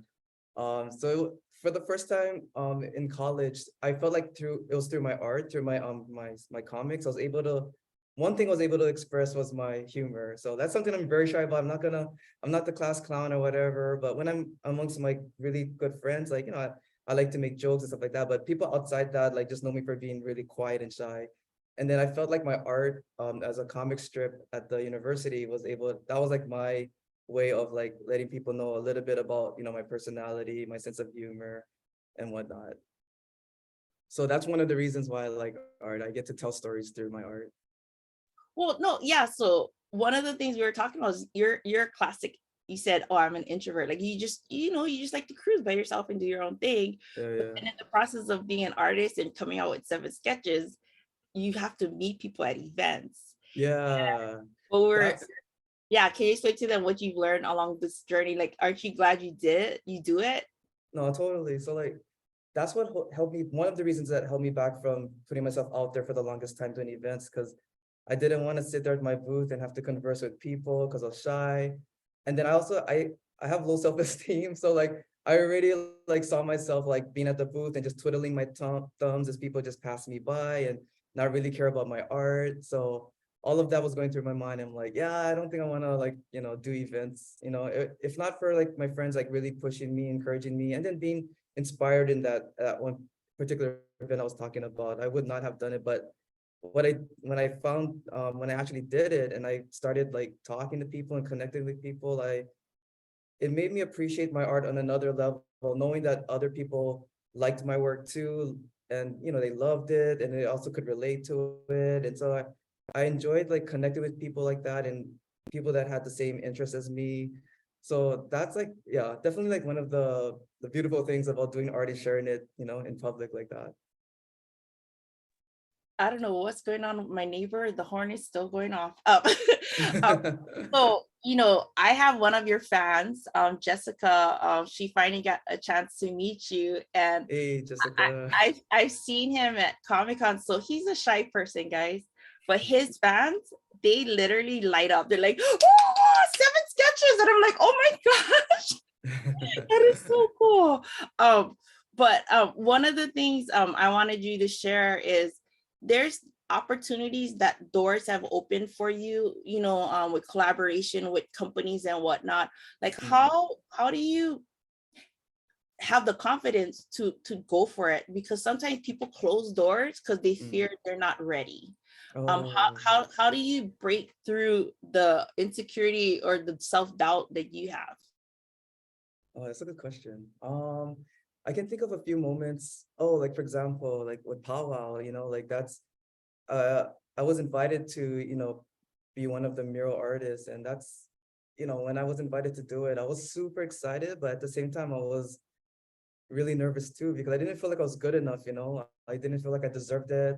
I, just that whole process of painting in front of people, like most of me wanted to, no, I didn't want to turn it down. Like I really had to fight myself to accept it. And like, so I was thinking about the bigger opportunity. I let that like kind of, trump my insecurities and whatnot.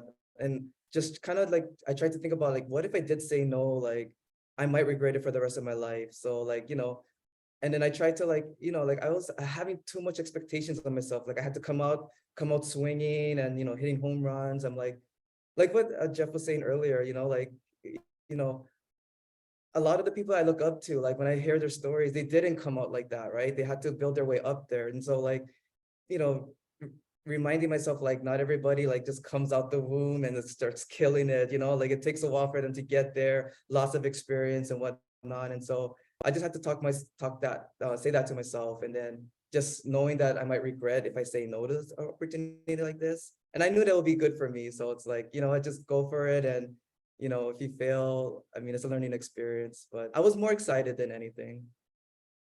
So like you took your energy of nervousness and you channeled it into your art. So he's not gonna share this, but I'm gonna share this because I've been able to witness his murals, and I've been able to go when he was doing live paintings and when he's in a gallery. So the powwow Hawaii, it's actually something that's global, and people. So of course, Hawaii is like coveted, like everybody wants to come here, right? So he's one of the artists on island, but people fly from all over the world to be a part of this. And so he's been doing it for a few years now. And there's people that he really admires that are in the industry that he's gotten a chance to meet. But when we talked, he's like, it's just me. It's not a big deal. But I was like, every time I see him hit goals, it inspires me. He's actually one of 2 toy designers in the Hawaiian Islands. And he just doesn't think, oh yeah, it's the sad panda and whatnot. But I just think that he has learned to push past his fears and whatnot. And now, how many years have you been doing powwow? I want to say 4 years now. Yeah, 4 years. And so leaning into what you love, it makes a difference. And you also said it helps you like with depression. Can you share a little bit about that? Yeah, yeah, definitely. So I mean, really quick, like when I was in my early 20s, I uh I got depressed, like, and the depression just, it came out of nowhere. Like, life was good, so I had no reason to be depressed, and then I just got depressed all of a sudden. And it was so hard. I experienced social anxiety.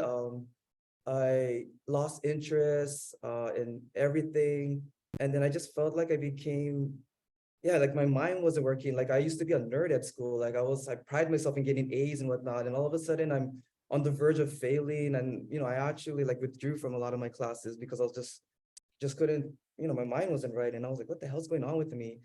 And it was embarrassing because, there wasn't a reason for it, right? So if people were to ask me like, oh, why are you sad? Why are you depressed? And I couldn't say why. Like, I just felt like I was going crazy. So I didn't know what depression at that time was. Like, I didn't know it was like, it could be a chemical thing, like chemical imbalance. So I was like, what the hell? So I was just trying to hide from the world. Basically, I dropped out of school. I stopped working. I moved back home and, to my parents' place. And then I was just avoiding phone calls and emails and just really just like, yeah, just hiding out. And sorry.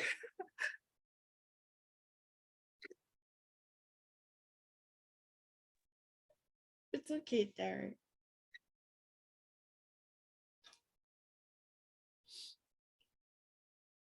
So basically, it's okay, Derek. Derek leaned into art again, and it's through him giving himself time to get back into what he's always done growing up, that it became a prevention to his depression. Yeah, shoot, sorry. I don't want to like leave you guys hanging like that, but Oh no, it's okay, Derek. oh shit. Damn, I can't believe it affects me like that still. Like, this is a long time ago too, but just to wrap it up real fast, because I know I got like only 10 minutes to talk, but yeah, exactly what you said. Like, art for me is my antidepressant. So like, I don't use art to like express my sadness the way like, some creatives do.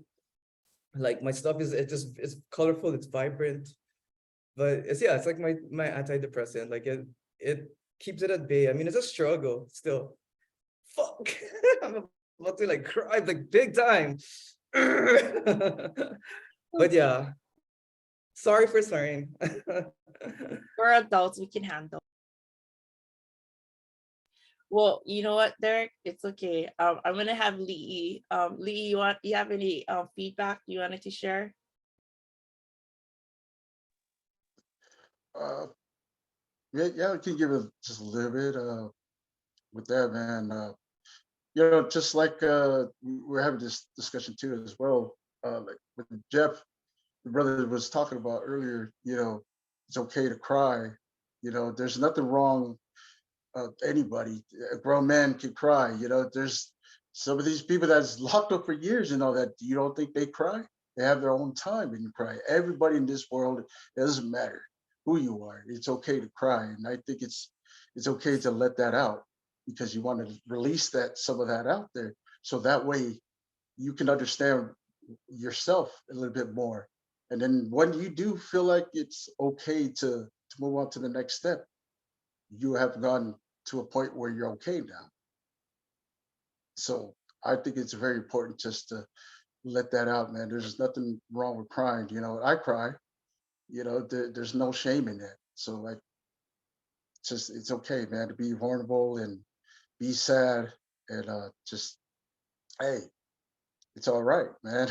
We all Thank you, gone through man. some things. So hey, bro, the art, what you're doing that's great, man. The talent that you have, you don't want to give that up. It's all right. Everybody's not going to be perfect in some things, but for you, what you're doing great, and you're perfect what you are and what you're doing now.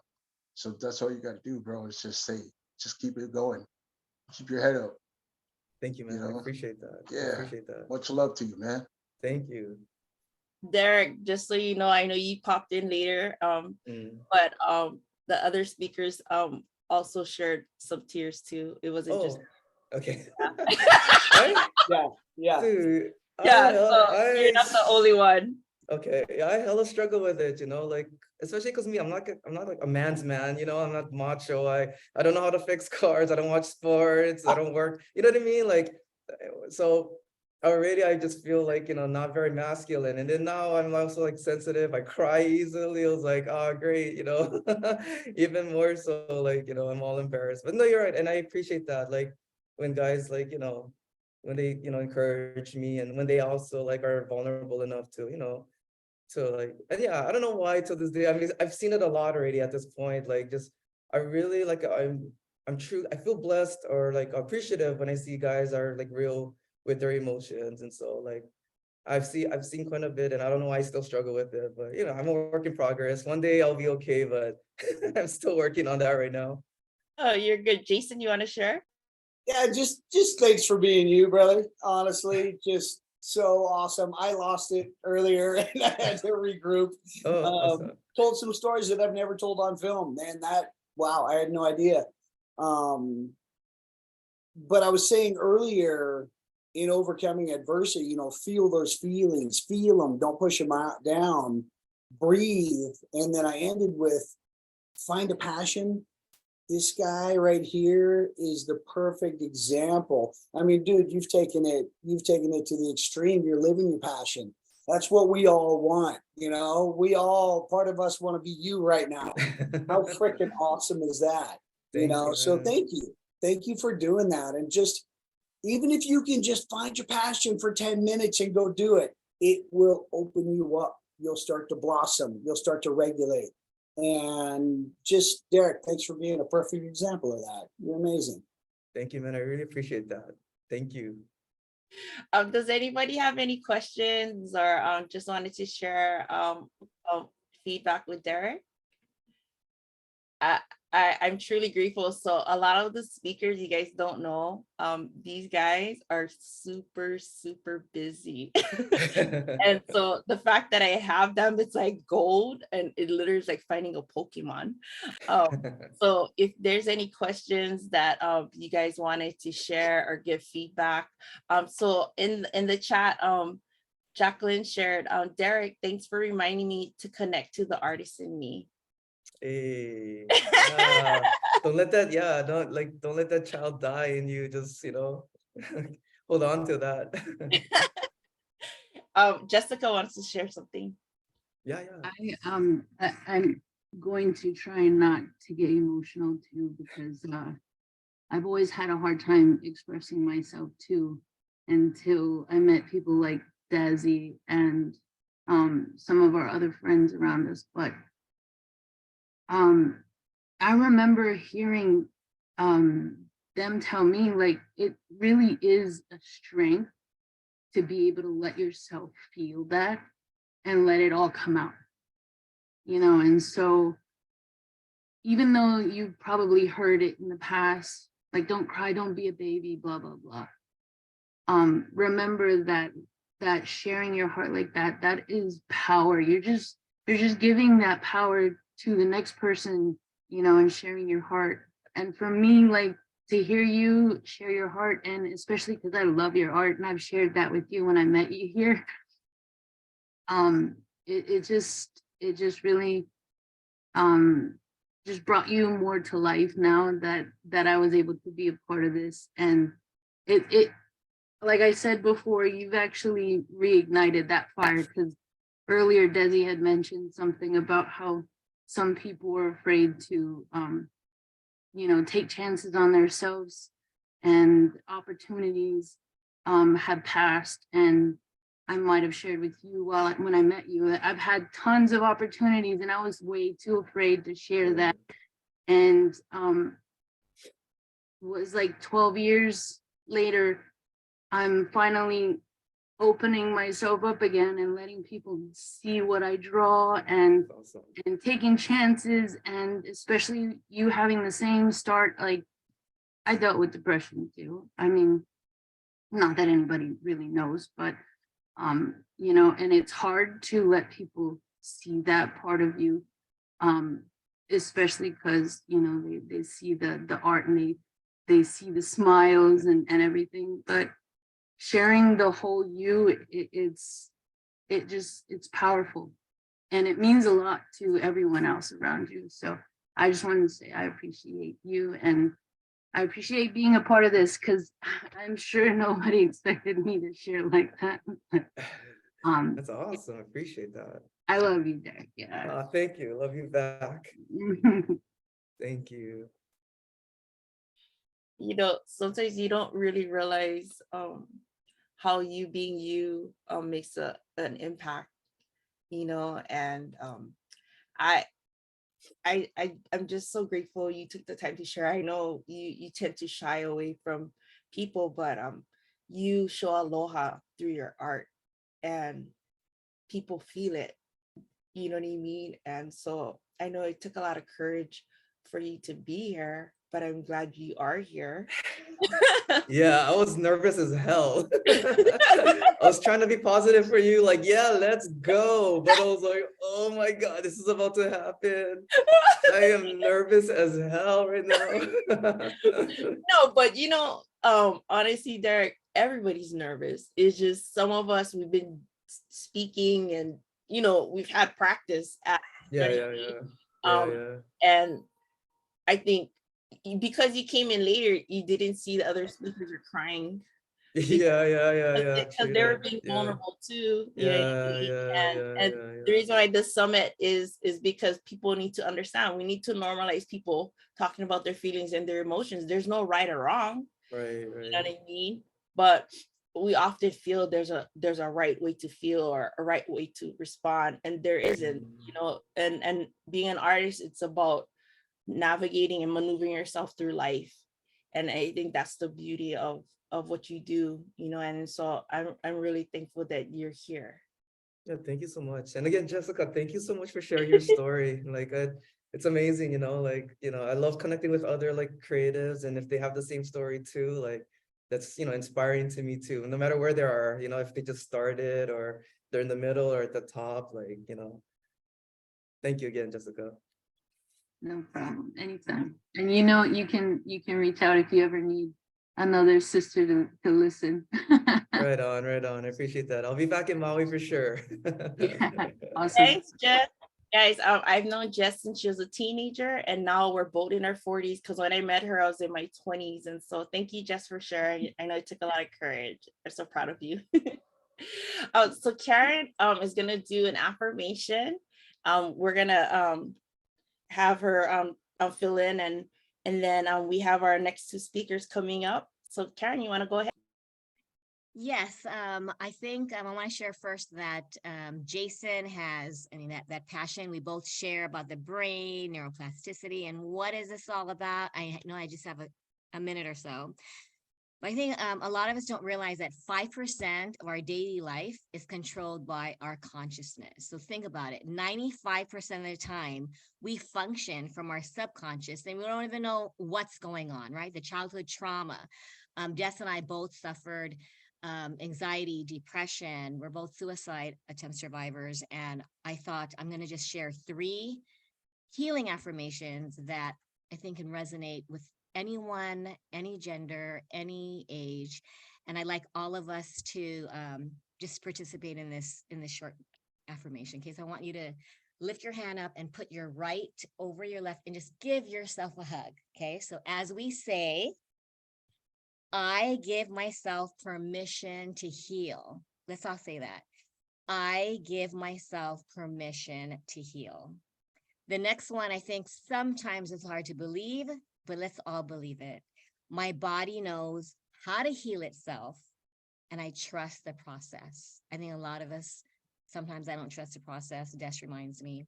So my body knows how to heal itself, and I trust the process. So now let's switch the other way. If you have right over left, put left over right and give yourself a tight hug.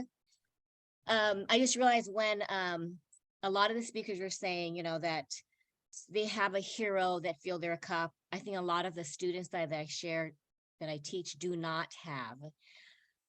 someone to share, to fill their cup. So teach everyone that you meet to give, it's a self-love, self-compassion that Des and I always talk about. The last one is, I am willing to be at peace with myself and others. I'm willing to be at peace with myself and others. Sometimes you might not be willing to, but just keep saying it. You know how affirmations are? You say it and you think, is this crap? Why don't I believe it? But keep doing it. Rewiring your brain, right? Jason always says, just takes time, and you're just constantly reprogramming. So thanks, Des, for letting me share that. Oh no, thank you so much, Karen, for doing it. Yeah, guys, definitely affirmations. And a lot of the speakers said, to practice self-talk. Sometimes you got to talk yourself out of not doing great things in your life, and don't get confused with nervousness as a bad thing, because it's just excitement. It's just energy, right, Jason? Everything is energy, and you just got to channel that energy, like the Power Rangers, channel that energy like a Ninja Turtle, channel that energy, so we are actually doing decent on time. I'm going to move forward. So our next speaker, where is he? Oh, yay, there's no horn. Oh, so Ricky. So our next speaker is Ricky LaCorte. I just came back, me and Karen just came back from going to California. We did our first speaking event outside of the Hawaiian Islands, and that is definitely a dream come true. And Karen even got to see slots at the SeaWorld park. And I don't know if you guys ever seen Zootopia, the slot, and how the slot moves. Well, this slot, there were two. This slot, one of the slots, the thing moved so fast, I was shocked. I was like, whoa. And I think like this year is for Karen and we always say, just be slotty, like just be a slot, because when you look at the slot up close and personal, they're just genuinely happy, like they're just chilling. And I think a lot of times we just want to go and move fast, like the hare and the rat, like the hare and the tortoise, that we don't slow down long enough like a slot to realize, like, man, I'm so happy, like I just did this, and like just really embrace the journey, the relationships, the sunset, the sunrise, and smell, like the fresh air. For some of us, we don't have that. You know what I mean? And so just the ability to do that. But yeah, so we were able to go to California for 1 week, and I was fired up. And so I'm so thankful for Ricky LaCorte for welcoming me. I was nervous and asking him if I could come out to LA because I was like, it literally, guys, I had that dream for like 6-7 years. And so the fact that he said yes, because he's a keynote speaker, he's a speech, a coach, he is also an entertainer. He can sing, and he's a music DJ, and also an actor. He is doing everything that brings him joy. And Karen and I finally got to meet him, and it was fun. If you follow me on TikTok, you can see the result of it, but we got to sing The Prayer and Never Enough. And it's on TikTok. You won't find it on Instagram or Facebook, but yeah, so Ricky, are you here? So guys, with further ado, this is Ricky LaCorte.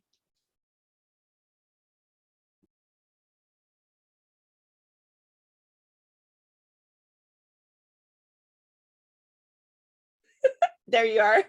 Hi, Ricky. Ricky, I can't hear you. Your volume. Uh-oh.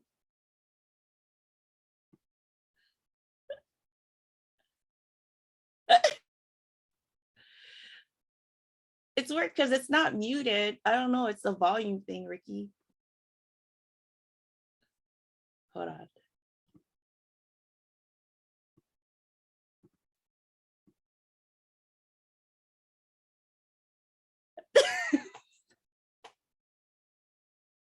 What is the chances this happens? This has never happened.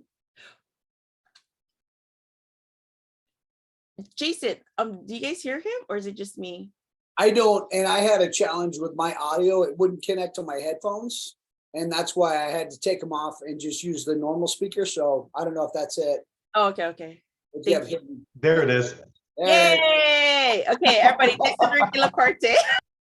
Hey, I'm just following greatness. I'm following Lee because this brother ran into a power outage. I got a mic issue. That's nothing, okay? And I'm prepared. That's the reason I got the glasses on is because, man, after listening to Lee, after listening to Jason, after listening to Derek, Jeff, and then Jessica, oh my goodness, I don't want to shed my tears.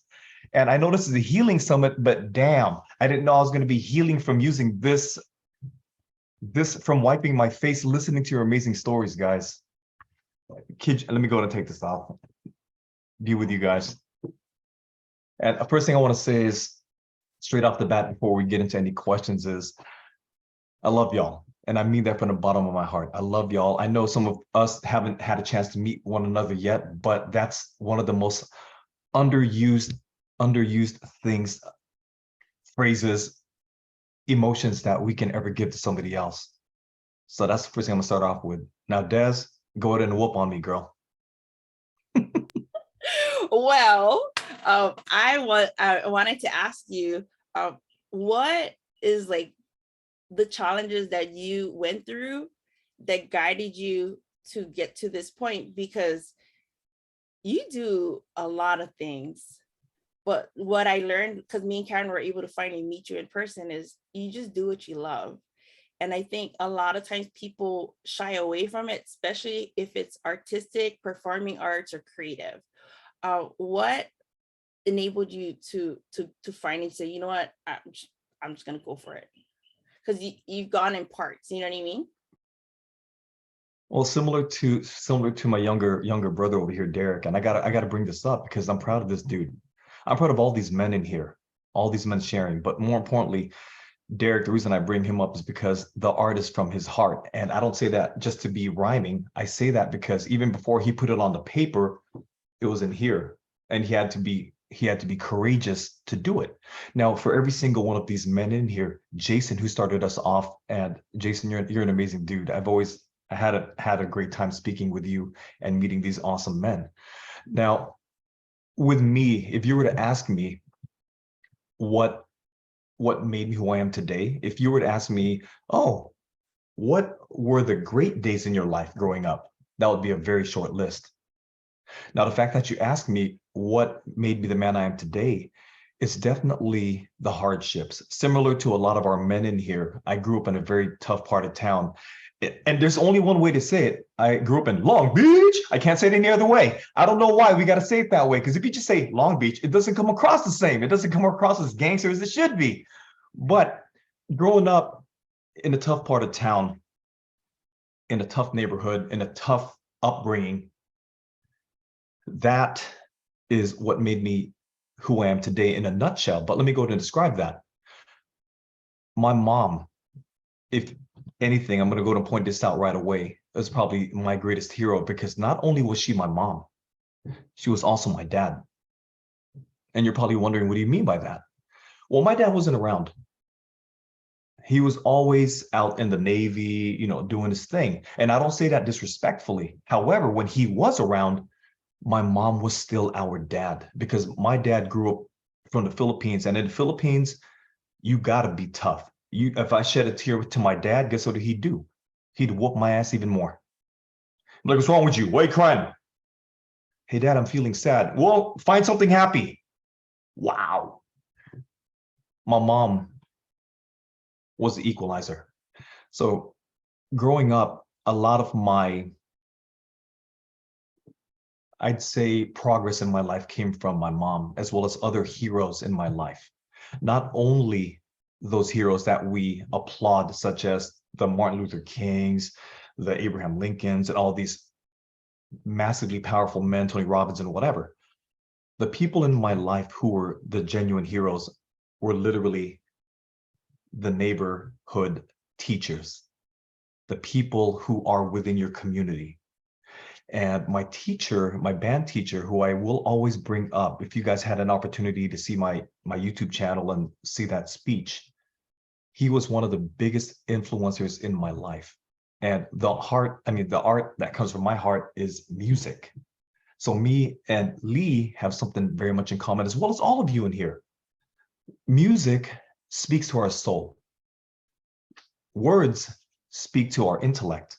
Sure, it may hit the soul a little bit, but boy, oh boy, when you hear that music, oh my gosh, you're just elevated to another level. You're just in a different place altogether, and it's amazing. So music saved my life. And you're probably wondering how. Well, I used to be a gang member.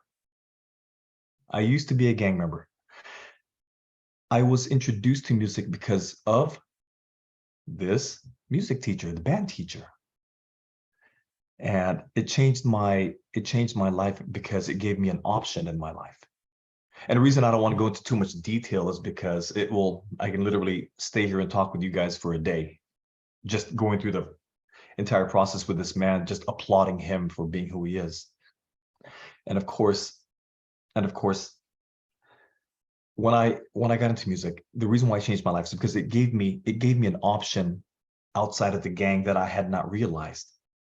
It gave me a chance to see another realm, another area in my life that I've not I've never what is the word I'm looking for? Come on, Des, help me out. Explored. Thank you. Yes. It wasn't an option. It wasn't an option. Yeah. So it gave me a chance to explore. But the reason why, and I'm gonna go back to a little bit of your question, Des, with regards to why do I do so much? Well, everything I do has to do with speaking and entertaining. Every single thing that I do in my life falls within that realm. So speaking and entertaining, you are communicating. You are sharing. Even if you're on the big screen, like Lee, even if you're teaching even if you're doing art, you're speaking from what it is you've let and unleashed from your own heart. So in my case, I've always wanted to be a speaker. That's my art. I've always been a singer. That's also part of what I do. So everything that I do, art, singing, speaking, all fall under the same realm of communicating. And this is always, I know it's weird. It's really weird being a young dude at that age, and I wanted to be a professional speaker. I was like, what kind of weird kid are you? It's like, how early did you start using drugs, Ricky? So they were like, who wants to be a speaker? Nobody. I did. But I had to go back to the band thing because I know I'm a little bit excited, just like all of the men in here, and you want to give your heart. I have to go back to the band teacher. I have to go back to the heroes. Without these heroes in our lives, I wouldn't have been able to change to become the person I am today, who's so excited to share about everything. However, we need to find these people. We need to embrace these people. And ultimately, similar to what Jeff said earlier, we need to leave that legacy. We need to leave our essence. And once you discover that, then you have to talk to Jason, who's going to talk about how to make your mind more elastic to learning what it is what you need to learn. And that's when you talk to brothers like me, Lee, and Derek when it comes to overcoming your feeling inadequate.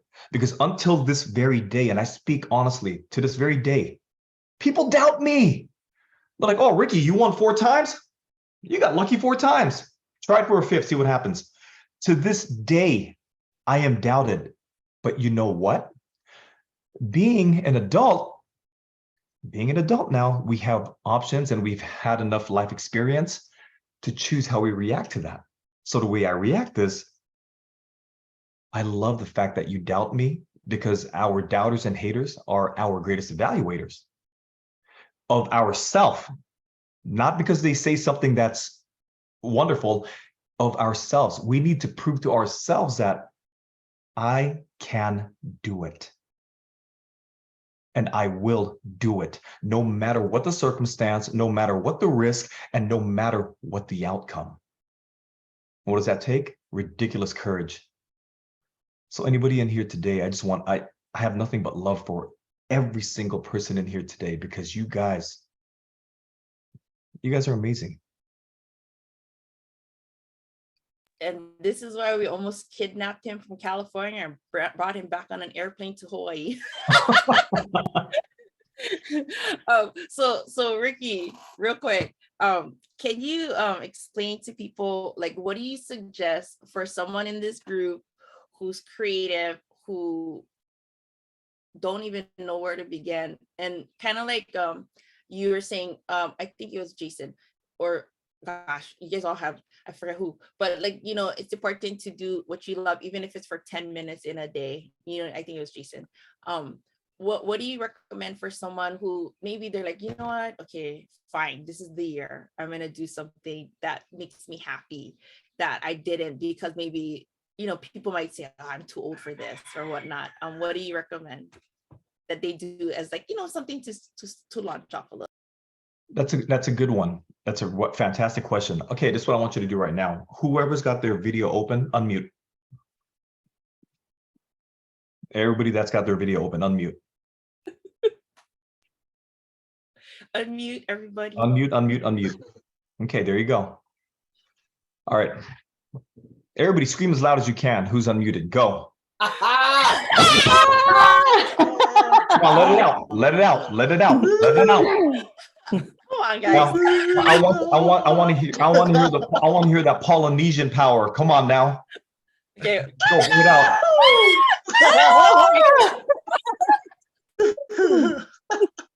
What's the Jacqueline? I love it, Jacqueline. She said, "No, I'm not turning my video on, but I'm going to scream." Thank you, Jacqueline. People are at work. That's why they're not in meeting. No, my no kids are problem. freaking out. Now, you're probably wondering what's the purpose behind what I did. Because I love what you said, Des, when you mentioned, oh, this is my year. Forget about the year. The year is of no consequence or no importance. The most important thing you could do is take control now. Now, you guys put yourself in a very awkward position by screaming, because it's something that you're not accustomed to and somebody putting you on a spot. But you did it. So similar to your own dreams, which I believe is more important than my goofy butt making you scream, is something you should take that risk anyway. Why? Because we're not guaranteed tomorrow. We're not guaranteed next year. We're guaranteed this moment we live in right now. So what are you going to do? That's the question we got to ask ourselves. I don't want to say, well, next year I'm going to go to Kauai. No, heck no. If I got the money right now, I'm going there, next week. But my point is, do what you love and live every single day as if it's your last day, and educate yourself as if you're going to live forever. That's the way I live my life. So at this moment, I am mindful, I am connected, I am 100% with you. I'm not thinking about, oh, I've got another speech, or I've got another thing that I'm going to take care of. I'm here with you now. I don't want to ever forget this moment. So for you listeners out there that want to do something with your life, don't think about next week. Every single moment, I'm not even going to say day, every single moment matters. What are you going to do with it? What's your next move? Why are you afraid? The biggest thing I'm afraid of is regret. And the biggest deterrent to regret is action. So if you love what you do, damn it, do it. That's all I can say. You got this. Baby steps, baby steps, baby steps. I hope that makes sense. No, that does. And I appreciate it. Guys, yesterday is the only thing that's guaranteed. Tomorrow's not even here yet. And so does anybody have any questions or feedback for Ricky? Because we have another speaker after him, and he's at work, so I can't like this one. Does anybody want to share? Oh, Jason, go ahead. Just do it, brother. Just do it. Right on. Dad, did you want to share any feedback with Ricky? I know you're coming up next. Or are you just getting situated? Yeah, I'm just getting situated. Okay. Okay. Um, does anybody want to share anything or have any? Yeah, if anybody has any questions or anything, please, I'm more than happy. He does. Lee does. I do. Lee. Yeah, appreciate it, man. What you said, a lot of great stuff, and man, those are the words of inspiration. Definitely share, and I love that what you're sharing, man. Your experience and everything. But my question to you, bro, is what were some of the changes that you had to do to Thank you. to become Thank you. what you are today? See, brother, the reason why I avoided that and the reason why I was a little bit disjointed with my first answer is because number one, I was excited to share with all of you, and that's I'd say that's my weakness because I want to share so much and just give so much of myself because of love. Now, going to your question with regards to what I had to do, I literally, when I was a young man, I was full of hatred. I was full of anger. I was full of violence. I was full of just complete and utter chaos. So what basically led me to today and becoming this, what I am right now, is understanding and learning and having somebody support you and love you. Now, I love what one of you gentlemen said about choice. However, when you're that young, you may not know what the right choices are. And I for sure didn't. So, sorry, Lee, give me the last part of your question again. I think that was the question. Basically the change. Yeah. Yeah. Okay. Okay. So the change literally, the change, and this is interesting. My mom's online right now. She's at a basketball game. Just, hey, love you, mom. How are you doing? You know, she got that classic hat on. But every time I see that coach logo, it scares me because I know you beat the hell out of me with that coach belt. So that's mom right there. She was one of the biggest changes in my life. I literally was a hardened, crazy boy back in the days. But when you see your mom cry and break down with tears, similar to what you gentlemen said, wow. When it comes to hurting somebody or having this emotion, I hurt my mom. I made her cry. I thought I was a tough dude. I wasn't. When she cried out and she showed her vulnerability and she shared it with me, I don't know what to do with you anymore. I mean, in so many words, it absolutely broke my heart. And from that point on, I know I needed to make a change. It wasn't easy, but step by step, like all of you gentlemen, all of you wonderful, amazing women in here as well, took one step forward, 3 steps back, 2 steps forward, 1 step back. It's going to be that way no matter what. That climb is always going to be that way, even at your current level right now. But all you've got to do is just keep climbing. And that's what I learned from the change that I've made and from the wonderful heroes that I've had in my life, including every single one of you guys in here today. You're my heroes, and I'm going to continue to grow. I'm going to continue to progress, and I'm going to continue to having each and every single one of your backs when you need me. I hope that answered your question, brother. Well, Ricky, although we'd love to have you share some more, I'm gonna pass the baton to Thaddeus. So thank you so much for sharing, and then we can get back to you. Auntie Sue, thank you so much for being with us. I see you. We had an event and we had her share about what she learned about raising Ricky, and let's just say Ricky gets his skills of speaking from his mom because she's great. She's real and she's funny. But my next guest is Thaddeus Park. We are both he's on Oahu, I'm on Kauai, and we're both podcasters, and we're both parents. We're both single parents, and I'm really honored to have him here. In just a short time that we've gotten to know each other, I knew him from what he does. He does marketing for big events on the island of Oahu. So I knew him more so on that end, and then he ventured into the podcasting world. I was like really inspired, and the one thing that stands out for me with him is when we did the interview, And he said the reason why he does the podcast is that one day, I feel emotional, he won't be here. And everything that he puts out on the podcast is going to be a way for his daughter to reconnect to him. And I think like even this summit, I think of it like that. One day our kids are going to have to find a way to remember us. And it's going to be through something like this. And so I'm so honored and privileged to have Thaddeus here. And sorry, Thad, I didn't mean to cry. Yeah, you making already. I'm not gonna be gone anytime soon either. I know. It's like distant future. But guys, with further ado, this is Thaddeus. Aloha, how's it? How's everybody today? Everybody's doing great. You missed out. I'm just gonna put I'm gonna preempt this, Thad, so that you know all the speakers got emotional.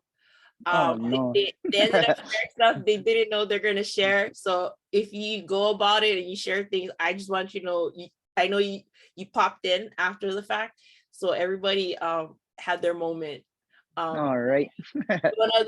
You're one of the most heartfelt people that I know, you know, in the Hawaiian Islands. And so can you share with people why was it important for you to do your podcast? Because the podcast came from your heart, and it's something that is still new. It's only been a few years.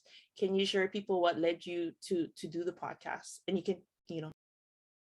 Okay. Well, for me, I'm a big fan of podcasts. I listen to a bunch, and I always thought it'd be something fun to do. And being that I like to talk, it was a perfect fit for me. So during the pandemic, I do promotions. So we were shut down for all our promotions. So at the time I was taking care of my mom. She had ALS. So day in, day out, I was doing everything. If you don't know ALS, it takes everything. Speech, any muscle movement. So she was basically just living. So we had to do everything for her. But I would always have that dream of doing a podcast. I had time now because I work in the medical field as well. I'm a med tech, but everything was shut down. So I had some time. As a creative outlet, I tried to start it and kind of help give me a lot of focus away from what I was dealing with my mom, or like a little bit of break of that. And then it became a way for me to just have one-on-one communication with people I know or celebrities or whoever. And it, for that moment in time, it kind of got me to focus on something else. So for me, that's kind of what was the reason why I got started. And then I also started to think, wow, all these conversations are being recorded. They're going to be on YouTube. Eventually, when I'm gone, which isn't going to be anytime soon, my daughter or even my grandkids can look back and kind of know the person I am and hear me talk or have conversations with people. And for me, it's kind of a cool thing. And every year I do a episode with my daughter at Christmas. So we did it 3 times. This past Christmas was 3 times. And those conversations throughout the years, I'm hoping that will mean something to her when I'm not around. Oh yeah, no, to have a conversation with your dad, that's really awesome. You know, a love from your father has a special way of helping a girl grow up to be a woman, feeling secure and feeling loved. I had a question for you. You know, you take the time to spend quality time with her, you know, like on a day-to-day, week-to-week, and you make sure you take her on vacations and whatnot. Who taught you to be present with your daughter, to just really be involved with her? Because I see you, and I know you take breaks and you acknowledge and you let people know, I'm going to be spending time with my daughter. I'm going to take a break, right? What has influenced you to be the type of dad that you are today? For me, it's just I just like being around my daughter for one. So like that alone, like it's something I want to do and I choose to do. Anybody can say they're busy and kind of structure their life to making money or to being successful. But I always think if you're super successful, what are you successful for?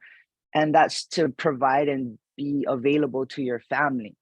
So if you lose your ability to be around your family or do stuff with your family because of success, to me, you're not really successful.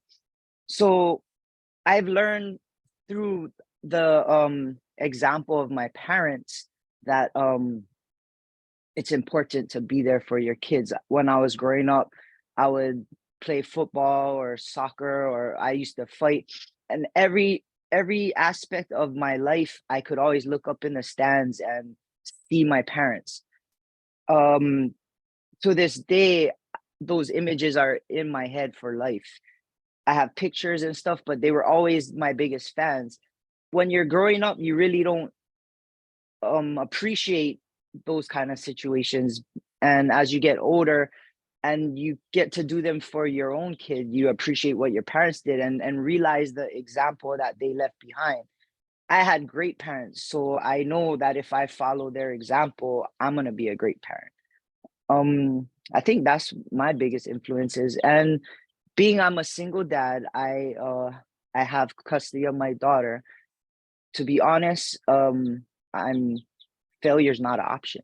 Like I gotta be the one for her or she's not gonna thrive. So my biggest motivator is her success as a human. So I guess that would be it. No, that's cool, and I think it's great. I think oftentimes, I'm a single mom and I'm a mom. I think a lot of times we always hear the mom side, but I really wanted people to highlight like a dad side, a dad's perspective, and how you do what you do and whatnot, because it is important. Like we know that we're raising our son and our daughter from a boy and a girl to a man and a woman. Like as much as in our heart they're always going to be our baby, Yeah. we have to prepare them if they decide to get married or be in a relationship. We don't want them to be so dependent on us that they can't cook and clean and be able to be independent. And so I think that's something that you do that I really admire. Thank you. Yeah, it's definitely something that I take real serious, and being a parent for me is probably the best thing that ever happened. So I try my best to. I mean, you're always gonna make mistakes, but I learn from them, and I definitely like I said, failure is not an option for me when it comes to my daughter. No, I love it. Me and you, we were able to talk stories earlier in the week, and I wanted you to share about a lot of times they tell guys, or we were like they were raised to believe you got to be strong. One of the things you shared with me is like when you're alone, you cannot be fake to yourself, and Yeah. and it's okay for you to be weak, and it's okay for you to cry because that's your relationship with yourself. Can you explain to people what you're sharing with me about that part of it? Like when you're by yourself, this is you. You can't fake Well, yourself. so what I've learned through martial arts is that you can't lie to yourself. So say you have a fight coming up and you're training for the fight and you skip out on your run or you skip out on certain training sessions to get ready for the fight. In the back of your head you missed those things. You didn't do everything you could to be ready. So when you're in the ring and you're competing, like who you gonna fake out? Like what you did, so you can't lie to yourself. So I kind of use that same aspect in life. Like whatever I try to do, I can't lie to myself. So if I'm real to myself, it's easier to be real to everybody else. There's times where I was sad or depressed, and I can't fake it to myself. Like, oh, nah, it's nothing. It's not a big deal, whatever. I felt that if I could embrace my feelings and emotions and find ways to let it out and let it go, that was more beneficial than to just hold it down and pretend it's not there, if that makes sense. Yeah, I agree, because we were talking about, like, you just let it flow through. Yeah, then coming out of it is going to be better than if you stuff it, or you act like it's not there. You know what I mean? And then even like what we were talking about, you can get feedback from your friends, your family, and whatnot, but ultimately it's you. You have to make that decision, right? Yeah, and it becomes like your own choice. Like you gotta want to heal from whatever is making you sad or depressed or whatever, and it is a choice. It also is a choice to get help. Like if you have friends or family, you can choose to open yourself up to them. And a lot of guys, especially local guys, they don't want to go around their friends, be like, oh, yo, bro, I'm feeling bummed out, because you show weakness. For me, I'm blessed to have a few friends where I can show my vulnerability and be weak around them, and they can help lift me up, and I can do the same for them. It doesn't mean that I'm not macho or I'm not a man or I'm not strong, because the strongest people have the same feelings as I do. And there's ways to let it out. Like there's techniques or things that you can do to let out how you feel. Like I cry. Like, okay, I can feel like, oh, that could be weak, but I guarantee when you cry and let out that emotion, you feel better, or at least I do.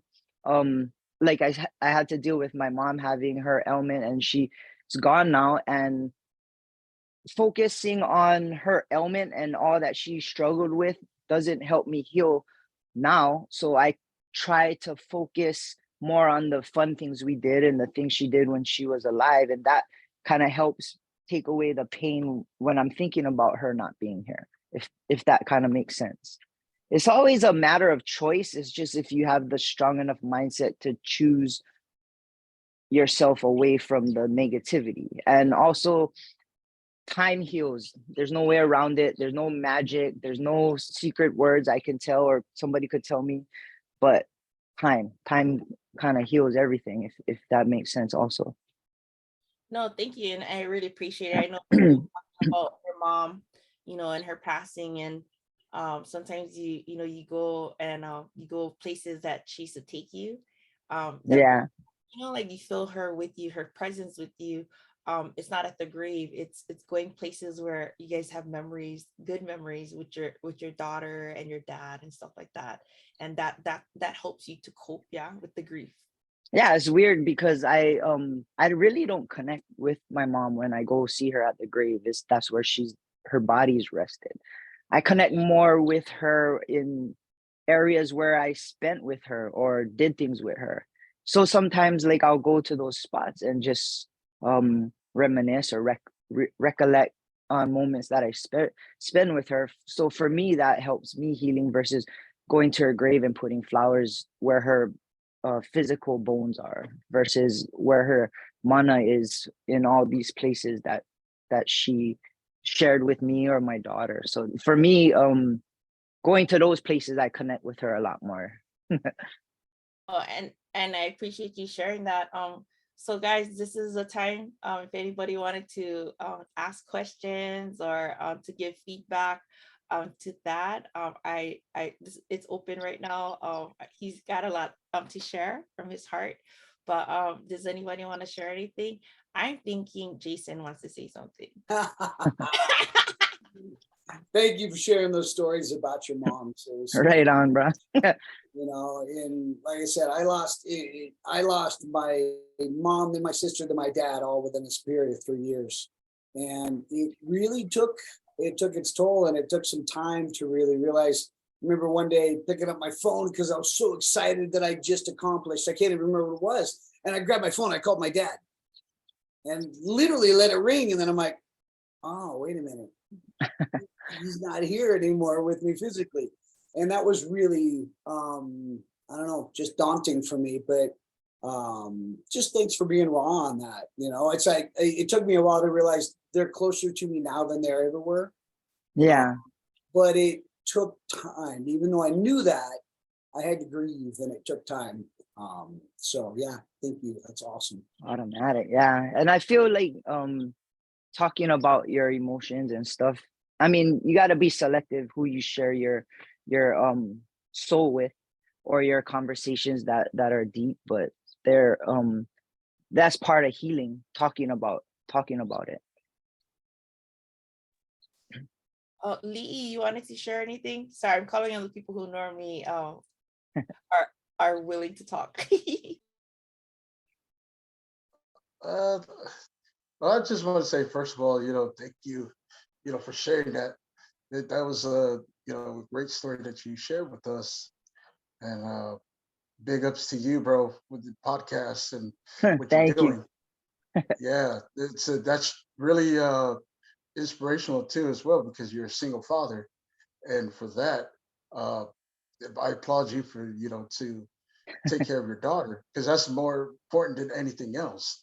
Like Yep, you said, exactly. I like that what you said, that failure is not an option, and those are some of the things that you got to understand. Life gets tough and all that, and hey, big ups to you for that. You standing up for yourself and you keep it going. And I think I forgot what the question is already. So I'm rambling. There's a lot of thoughts. There was a lot of questions, but there was one I wanted to ask. But Was it about grieving, or was it about like I, part of that too. What? Okay, this one. This is simple. What keeps you going every day? For one, I enjoy life. Like, I have a lot of friends, I have a lot of close people around me, and experiencing my daughter grow up keeps me going. I like to help and talk to people as well, and that keeps me going. But I think what keeps me going, in Hawaii, we have this saying, aloha. And I feel like I gotta be an ambassador of aloha for some reason. I don't know why, but that's part of my personality. And it gotta start with me, and it gotta start with people in Hawaii, because honestly, this whole planet needs aloha. And there's only there's only few people that are trying to be an example. I feel for me, it's part of my responsibility. So that also keeps me going as well. But my biggest thing is, like, I like life. God gave me this gift to be here and experience everything that he put into it. And I guess it's my responsibility to keep going.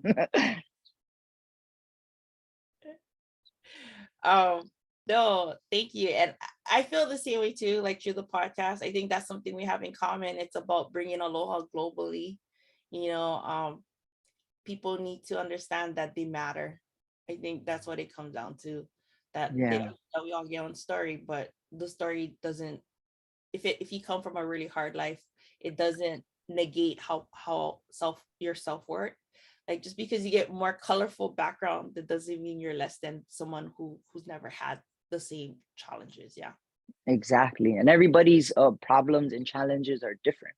So you can't grade your level of struggle with somebody else's, because it's not the same no matter what. Like, a little thing to somebody else could be a big thing to you, and vice versa. So I understood in life to respect everybody's problems as their own, and don't kind of grade it according to what I'm experiencing. That kind of what I always think about. Question. Oh, Jess, you're unmute. You're muted. Oh, Karen, you want to say something? Yes, I never realized that leaving a legacy, because Jess and I do stuff online all the time, and my daughter's like, oh my gosh, mom, what parenting tip is next? But we are leaving a legacy, and for you to remind us that when we're gone, that's what we leave behind, you know. And I just love how you interview your daughters, and I did the same, and it's insightful, but it's also a way to learn about our children, and to just leave something behind. I just love that. Thanks for letting us. Yeah, and I had a bad situation where one of my guests, who was a radio host, he passed away, but he was one of the guests on my show, and his mom messaged me and was happy that she could go on YouTube and watch him talk, and converse with me, and it made her feel better when he passed away. And she says she visits that episode a lot. So it's not just for me and my daughters, could be for other people's legacies as well. Ricky, you want to share something? Dude, you rock, man. Thank you, bro. That's all I can say. And the fact that you made that choice, and you're being courageous enough to do what you got to do, being the dad and the mom at the same time. So my mom could relate to you. More power to all you do, brother. And I like what you said with regards to when you get in the ring, because whatever work you put in on the outside is what you're going to get when you get on that inside. Yeah. So that was a perfect analogy. Thank you, brother. And you can't cut corners and trick yourself. Mm-hmm. You know what I mean? Like, if okay, I'm just gonna not run today, or if I'm not feeling up to training or whatever, like all those corners you cut, it'll come back to you. And you can't fake yourself out when you're standing in the ring and this guy wants to pound you out, and you didn't prepare how you should have. So that kind of situation can be applied in life. That actually taught me to be creative, brother, because when I was in the ring, literally, you got to find creative ways to get out of it, because the dude's going to knock you out. So who's going to want to punch a dude that goes, no? Yeah, exactly. Nobody. No, thank you. Awesome message, brother. I think the one thing that I also appreciate is, they often say success is different for everyone. And, you really shine as far as explaining that, investing in your child is really successful, because like you help build the foundation and letting them know just how much they're loved. And so when you push them out into the world, because they got to go into the world eventually, they have the confidence to know that, yeah, okay, I you got that on me, but I'm still worthy of being in this place. I'm here because I belong. And I think I really admire how you're fully invested, in her personal growth. And I'm sure you're her hero too. I better be. So that, if you can hang around, I know, you're on a break and whatnot. The next person we're gonna have. So thank you so much, Tad, for your time. Yep. Hey, thank you for having me. It's been an honor, and I like hearing everybody's stories. And this is important. These things are important. It could help touch somebody else or help them get through something. And I love what you're doing, and keep doing what you're doing. And like I said, you spreading aloha. It all starts here. Thank you, Dad. The next speaker is also from the Hawaiian Islands, from the island of Maui. This is Sergio Jaimes Vigore. He's currently in Sacramento, California. He was hopping around in Hawaii from Maui to Oahu. He actually is familiar. He knows of Dad, and now he's in Northern Cal. But the reason why I was excited to have him is, he talks a lot about using your energy and, being positive, but he's also real about that. We're not going to always be positive, and we're going to have our downtimes, and it's important to be able to communicate and express yourself, because if you don't and you hold it in, it's going to affect your health. He's a dad, and he's a husband, and he just became a dad of 2 recently. And so, guys, with further ado, this is Sergio. Woo, what's up, guys? How's it going? Yeah. Stoked. I was listening. We're putting down our Christmas stuff, so I was listening to you guys, or putting down our Christmas ornaments and all that. But no, yeah, thanks, Des and Karen, for putting this together and bringing us all together. Because yeah, like Tad was saying, this is much needed. Like, even if people can't be here live, like, we can share the stories we heard, but also like people can watch, the replay and all the good stuff. But yeah, stoked. I think I used to work in the radio, Thad. I used to work with Aloha Broadcast back in the day, doing promotions and marketing. So oh, nice. Back in the day, doing running around, getting all boss. Yeah, I know the feeling. Yeah, but no, yeah, it's super stoked to be here, dude. It's like the whole pandemic, it's pretty nuts, because I met so many solid people, like especially Des. Yeah, like I got to connect with so many people, and yeah, it feels good just to be here. You know what I'm saying? The energy, like we always say, like the energy's being shared and stories, especially the stories. Yeah. Like us there sharing our stories is super important. But yeah, You want me to go I in can talk and forever. I can just yeah. go on and on, but yeah. No, no, no. You know, Okay, so I wanted to ask you because I'm familiar with all of you guys. You know, you've had a journey Yep. getting to this point in your life. And it hasn't always been easy. You know what I mean? You went through your party days and Yep. then you transformed and you took off and now you're there. One of the things we talked about when we were talking stories earlier in the week is the importance of your roots. Can you Oh, explain yeah. to people about no matter where you go, your roots is important. So can you explain to them what you're explaining to me? Yeah, just because I've been drinking kava for a minute, and then I just decided to like share kava to the world. You know what I'm saying? Because it helped me big time. And for, you know, as I was drinking my kava one day, I was like, oh shoot, because for kava to be grown, you got to take the roots and replant. Yeah. So I started thinking about my own journey, like, you know, from, you know, being born and raised on Maui, and then after that went to UH on Oahu, and, you know, so I took the roots from Maui, you know, growing up there, my experiences, you know, how I grew up, and I brought it to Oahu. Yeah. So basically, which was like big city for me. It's like moving mainland. But yeah, so then lived there for about 10, 11 years, and, you know, planted, you know, those roots on Oahu. So cultivated relationships, my experiences and stuff. And then my wife got pregnant, and she's from the Bay Area. So we moved to the Bay. So I took the roots from Maui and Oahu. So my experiences from, you know, my childhood, and then, you know, my 20s, I spent my 20s on Oahu. Yeah. So there brought that experience and brought it to the Bay, and then spent 6 years in the Bay Area. And then there's like, you know, the roots of Aloha, especially moving mainland, dude. It was like full on culture shock. Cause like, you know, like you walk by, you know, may live mainland, like I would make eye contact and like throw shock if someone looks at me, or do like that head nod or like smile, but it was like, oh shit, like I don't know you, you know what I'm saying? But I was like, oh, I forgot, I'm not in Hawaii anymore, you know. But yeah, it was, but I was still, you know, just being me, you know what I'm saying, just living the Aloha energy, like, you know, saying hi to everybody, saying what's up.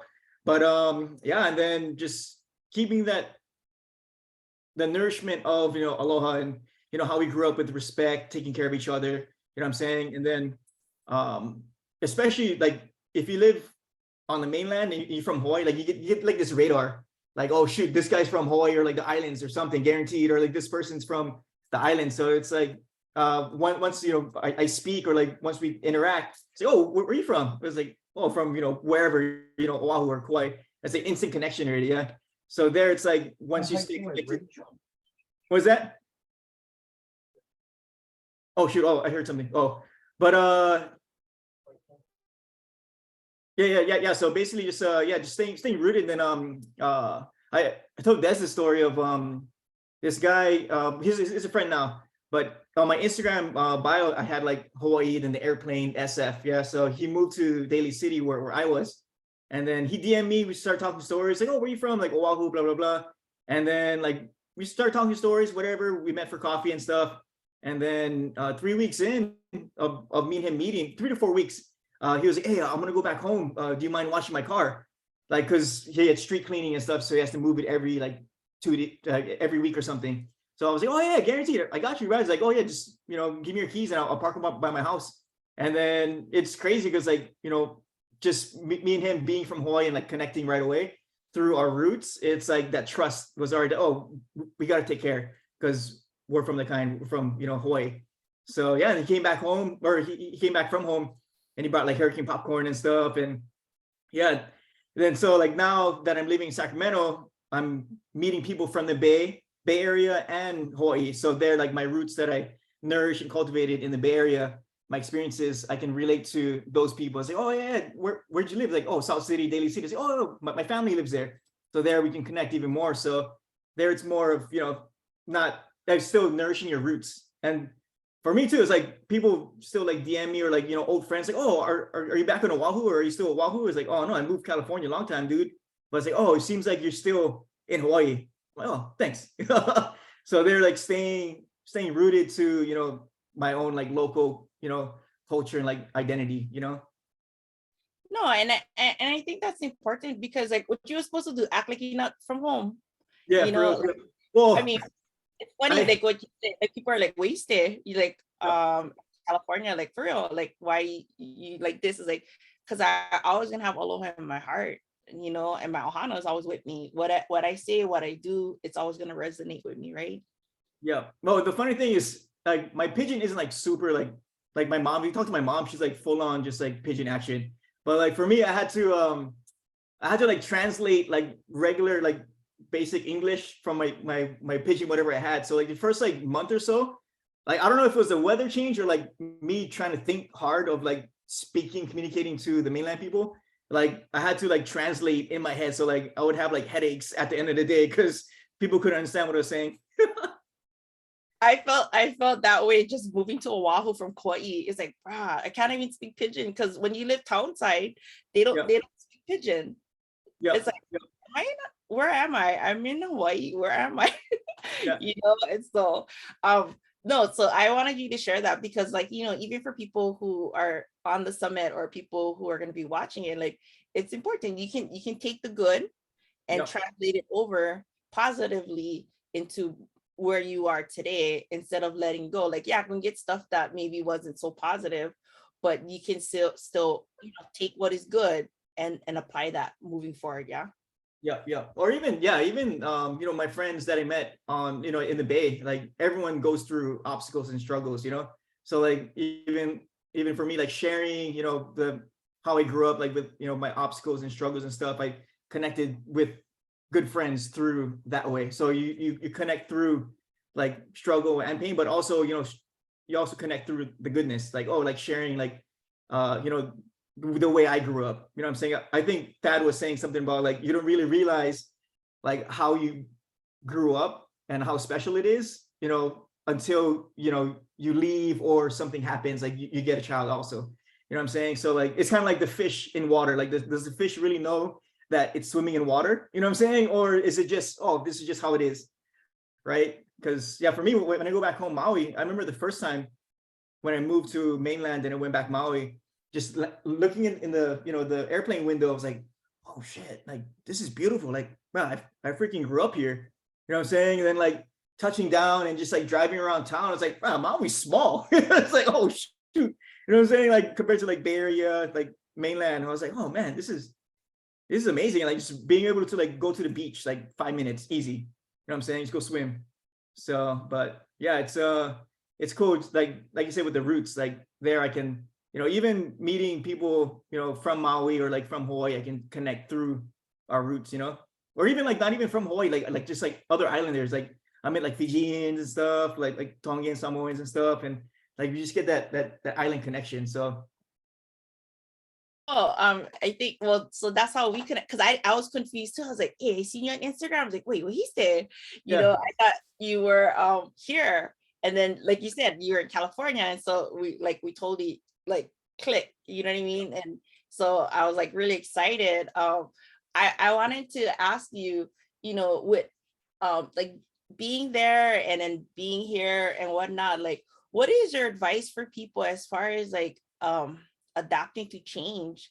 Because like not only language is a barrier, culturally it was a barrier, but you have to start new relationships, you know what I mean? Whether it's your neighbors or your coworkers and whatnot. I felt like when I look at you, you kind of like infused everybody with the Aloha spirit, that they learn to be collaborative. Because I feel like sometimes in the mainland, some people, they tend to be more independent, you know what I mean? But I noticed that you kind of like created opportunities to people, like even reading books, you know, like you read story time, but like you just kind of, so can you give any tips for people how to integrate when you're moving into a new place or, you know, in a new situation? Yeah, I think for me, because I moved because Elijah was born. Yeah. So like Jovi wanted to, she's from, like I said, the Bay Area. So since she lived with me on Oahu, so she wanted to be with her family. So I was like, you know, I tried to convince her to stay, but she was like, oh no, I want to be with, you know, my family. Like there's more support there. Because on Oahu, just me and her. Yeah. I had my friends and stuff, but as far as family, but yeah, it's just like for me, it was like just like tapping into like Hawaii, like for real, like just tapping into myself, but also realizing, okay, like I'm here because of my family. yeah, so I'm here because, Elijah's here now. I even like, my growth, like I was already working on myself the past, like what, like four years, as far as like consciously like developing spiritually, mentally. But once like Elijah was born, I was like, okay, time for real, like stop messing around. It was like, all right, you got to get your stuff together, dude. So there it's like, I had a good, like a solid inspiration and like a reason to really like just move forward. But then once I, got a job at it, because I was doing a personal training. So I got a job at a commercial gym. And then I think I was always just like the type to just talk story, you know what I'm saying? So like for me, I would just talk story to people and like just share, not everything, but just like, oh yeah. And the whole being from Hawaii, if you move to the mainland, it was like, go Hawaii, say, oh, Hawaii, oh, it's like, oh, they always get like, why'd you move? You know what I'm saying? That's like the number one reason that I always mess with, oh, the weather sucks. I always like mess with them and stuff. But yeah, I think the catalyst was for me, like was really for real, like my family, like the reason why I moved, and also me being already able to connect and talk story with people, but also like sharing, me being from Hawaii. I think that was it. So like basically like, your inspiration, still being true to yourself, and then just being open. Yeah. So Yeah, no, you're like me. If I see a rock, you're gonna become my friend. You know what I mean? Yeah. Oh no, yeah. Like whenever I'm driving, because like I before in the Bay Area, I used to climb trees like a lot because there's trees everywhere. In here, there's not so much, but like when I'm driving, I'm like, oh, that's a good tree to climb. I would like actually like tell Elijah, like, hey, check out that tree. So like in like I guess like inanimate objects, I can make friends with too. So So Serge, I wanted to have people have an opportunity to ask you questions and to connect with you, just so you can be encouraged. So there's two people in the group. One lives in Maui and one is used to live in Maui, but now in Utah. And so does anybody have any questions, or you guys want to give some feedback to Serge? Not as much questions, but dude, thank you. Seriously, like, we were talking about trauma in the beginning, and I'm like, well, moving to the mainland was trauma in itself. You know? So it's, dude, it's Hawaii's its own beautiful planet, and you can't explain the spirit of aloha. Everyone thinks it means hello and goodbye. You know, and it's just you can't explain it. It's just who you are, and it's beautiful. And yeah, I'm still only slightly in denial that I live in the mainland. So I'm getting over it slowly. Yeah. Right on. Cheers. Denise, did you want to share anything or ask a question?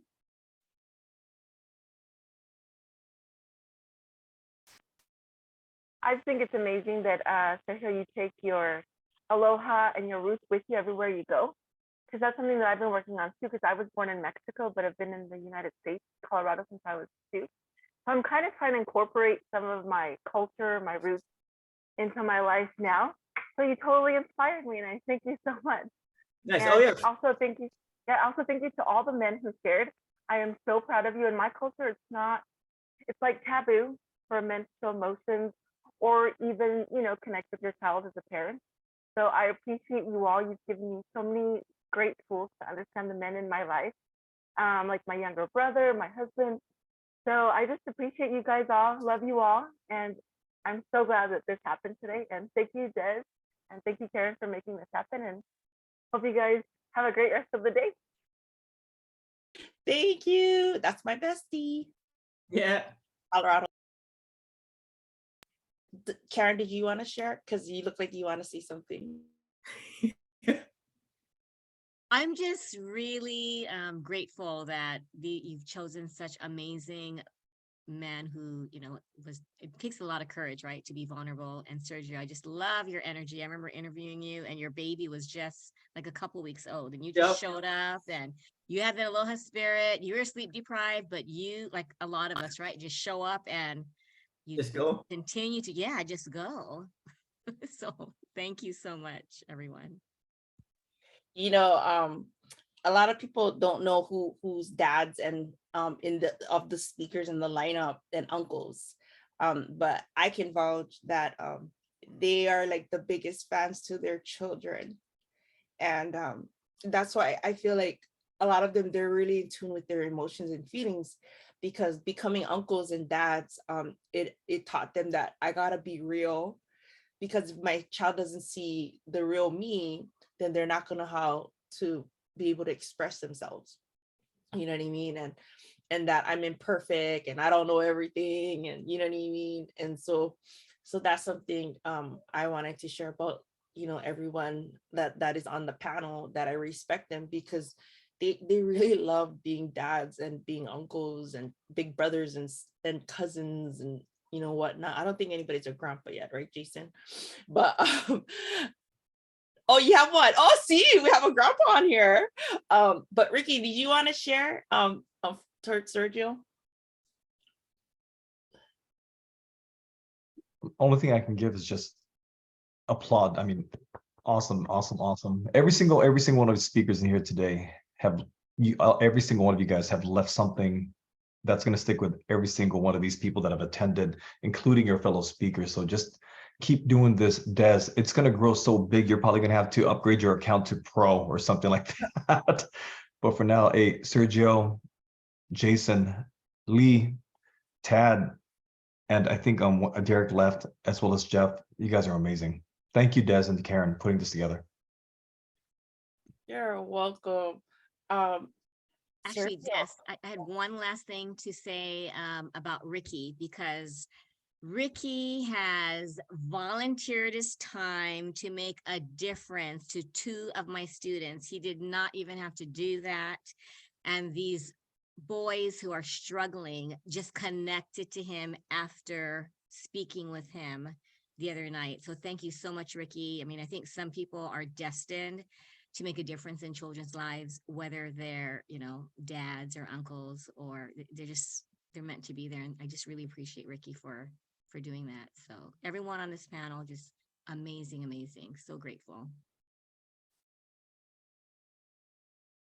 Oh, no, thank you so much for sharing. Yes, Ricky, you don't have to be a dad or an uncle. But you are an uncle, I know that for a fact, to be able to have an impact. And, I often tell people, children can be born from your heart.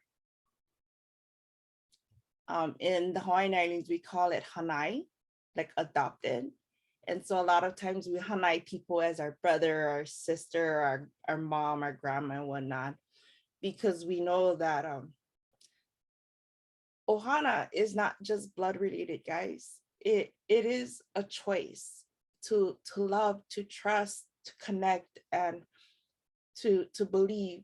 There are some people that we grew up around, as much as we love them, blood related, they're not always equipped or capable of loving us, because maybe they haven't healed, and I think that is one thing I've learned is ohana is you choose the people that are part of your life, that have positive energy, positive vibes.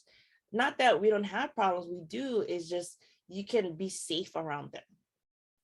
That is what I feel is true ohana, and I just wanted to say thank you so much to Jeff, to Lee, to Jason, to Sergio, to Derek, to Thad, and to Ricky for having the courage to share the things you did, and more than you thought you were going to share, because we need to, the horn is going off again. We need to normalize being able to talk about our thoughts and our feelings and not worrying if people judge it, because people's judgment of us doesn't have to define us. And I'd rather be the person to still do great things even when people doubt me. But I just wanted to say thank you so much. I absolutely love you guys. I'm always here to back you guys up, and all the women that are in this group are so grateful to see this, because we can sometimes assume we think we know what you guys think and feel. And today you guys prove that we don't know, and that we can have a more open mind now to the men in our lives. They weren't all taught how to be open. And I think what sets you guys apart is you guys have taught yourselves to be open to getting help. And so rather than judging, we need to be compassionate and empathetic towards the men in our lives. And thank you so much for opening our eyes and our hearts and our souls, and for people who are watching the replay, that they can feel inspired. But we have some time. Does anybody else want to share anything before we go? Jason? No, it's just honestly, it's just so many mahalos. Thank you for having me. I shared some things that I've never shared on camera before, and thank you. That really helped. It cleared a lot for me, and I'm sure I'll be processing that for a moment to go. So thank you. No, thank you so much. And thank you for asking questions and giving feedback throughout the thing. Not everybody is naturally talkative like me, you, and Lee, and Ricky, and Serge. So thank you so much for participating. You guys are amazing. I love all you guys. Serge, you want to say anything?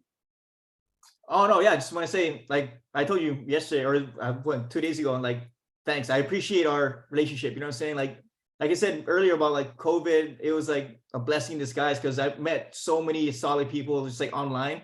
Like for real, like one of my good friends now, she's a client for since 2020, but we met online because of COVID through a parenting group. And like it's already 2023, so like we've been friends almost 3 years already. You know what I'm saying? And I think me and you, we already knew each other for almost 2 already, which is pretty nice. You know what I'm saying? So, and you know what? It's funny because I feel closer to you than people I've known my whole life. You know what I mean? Yeah. And so, guys, just so you know, so I did a speaking event December 17th with Ricky and Karen, and then Serge and I are going to be doing a speaking event in Sacramento in June, the first Saturday in June. We're trying to get Ricky to join us, but we're not forcing him. So we're going to be up there. And then I'm going to be going like different parts of California, and then making my way back to LA. And then if anybody's ever interested, if not this year, next year, coming to speak in the Hawaiian Islands, please let me know. Because like between the people from the Hawaiian Islands on here, we have connections, and we can figure out a way, and we can all brainstorm a way, to bring it to here. I know Jeff, I've known him for 6 years, and I've been wanting him to get to the Hawaiian Islands, and he's freezing right now. It's like 40 degrees. He's like, yeah, I'm down, to come this way. But I think what we just did, I think it's something we can consider doing in person. I know we're still adjusting and whatnot, but Sergio is definitely someone who knows how to make connections and network. And so we're going to swing to Sacramento, and from Sacramento, we're going to swing all over and drag Ricky and Karen with us whenever we can. Yeah. Lee, you have any final words? I just want to say something real quick. I would first of all say thank you, Deslynn and Karen, for putting this lovely summit together, and appreciate everyone that shared their experiences and their stories as well. And I learned a lot today, and this is very helpful and heartfelt as well for me to continue to do even more, because now it's just one of those things that I'm inspired by a lot of these people right here that I have never met. And for what Sergio is saying, stay true to yourself. And I think that's the key right there. You stay true to yourself. And for me, I'm still a student to the film game, and didn't go to school and all this and all that. But I don't have all the answers to all the questions, but all of us can try to find the answers to the question. So not everybody's going to be perfect right away and all that. But for that, we're being said, I know everybody in here is great, especially all the speakers and the lovely ladies in here that participated in listening to our stories. And I just want to leave something here, this quote. I would say this: it's embedded with me in all times now, and it's helping me. Here's the quote for you: the reason why your path is harder is because you have a higher calling. I just want you guys to remember that. Whatever the struggles and anything that you guys are trying to perfect on your craft, your dreams and your goals, and whatever you're trying to establish, hopefully that it works out for you, whatever the outcome comes to you. And that's all I can say. anybody else who can say, I just want to put my little 2 cents in. And I love all you guys. Appreciate it. Well, we love you too, Mr. Guys, in the chat, people are just really extremely grateful for the time that you guys invested in being here. Normally I do one summit a year. I did one 2020, 21, 22 and 23. But this year I'm actually going to do one more at the ending of the year. So I'm doing two. And so if you guys have any suggestions or whatnot, I'm about to, she's not here, but I'm actually planning one with Pacifica women. Someone had asked me they wanted to do Pacifica women. You know, the one thing I realized, I'm grateful to be multiracial. If anybody asks me, I'm human race. You know, I don't lean towards this or that because I'm multiracial. I can't lean one way, and neither can my son because he's like even more and stuff. But I realized that being that I'm Filipino, Hawaiian, Spanish, Chinese, I'm a Polynesian and a Pacifica, Latina, all that kind of stuff. I noticed that people who look like me, they don't feel they deserve to be in this kind of space for some reason, you know? And so I'm so grateful because like Jason and Sandy, you guys have been to the islands and you understand how we can feel that way, right? So thank you so much for always empowering us to know that, you know, we matter and whatnot. And so as I navigated to 2023 and I said navigating to the next year, I used to feel insecure too, but I realized that like, even as a podcaster, there's not a lot of podcasters, and Thad can even tell you, there's not a lot of podcasters that are brown people. You know, especially an islander, it's really rare of us to be here in this space. But so I'm about to launch over and do things and whatnot. And I also wanted to share that my son is going to be graduating in 2 years. I'm so excited for him and for me because I'll still be decently young. But yeah, so my son's planning to move to the States. Right now he's in Albuquerque. But I'm probably going to be transitioning. Well, no, I am transitioning to California when he moves. And so I'm doing the best that I can while I'm here. And so I just want you guys to know, like, I'm honored and privileged to be here. But yeah, so if you guys have any ideas, or if you guys want to do workshops and collaboration, because obviously you guys all have strengths that I don't. But if you guys want to do any type of workshop, whether it's free or monetized, please let me know. Me and Karen are here to be a back support for you guys, especially for the male speakers. You guys are rare and we will protect you at all costs. So that's all I wanted to share.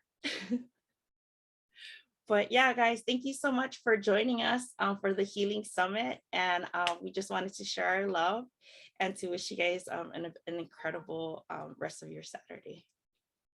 Deslynn, Karen, you ladies are a blessing.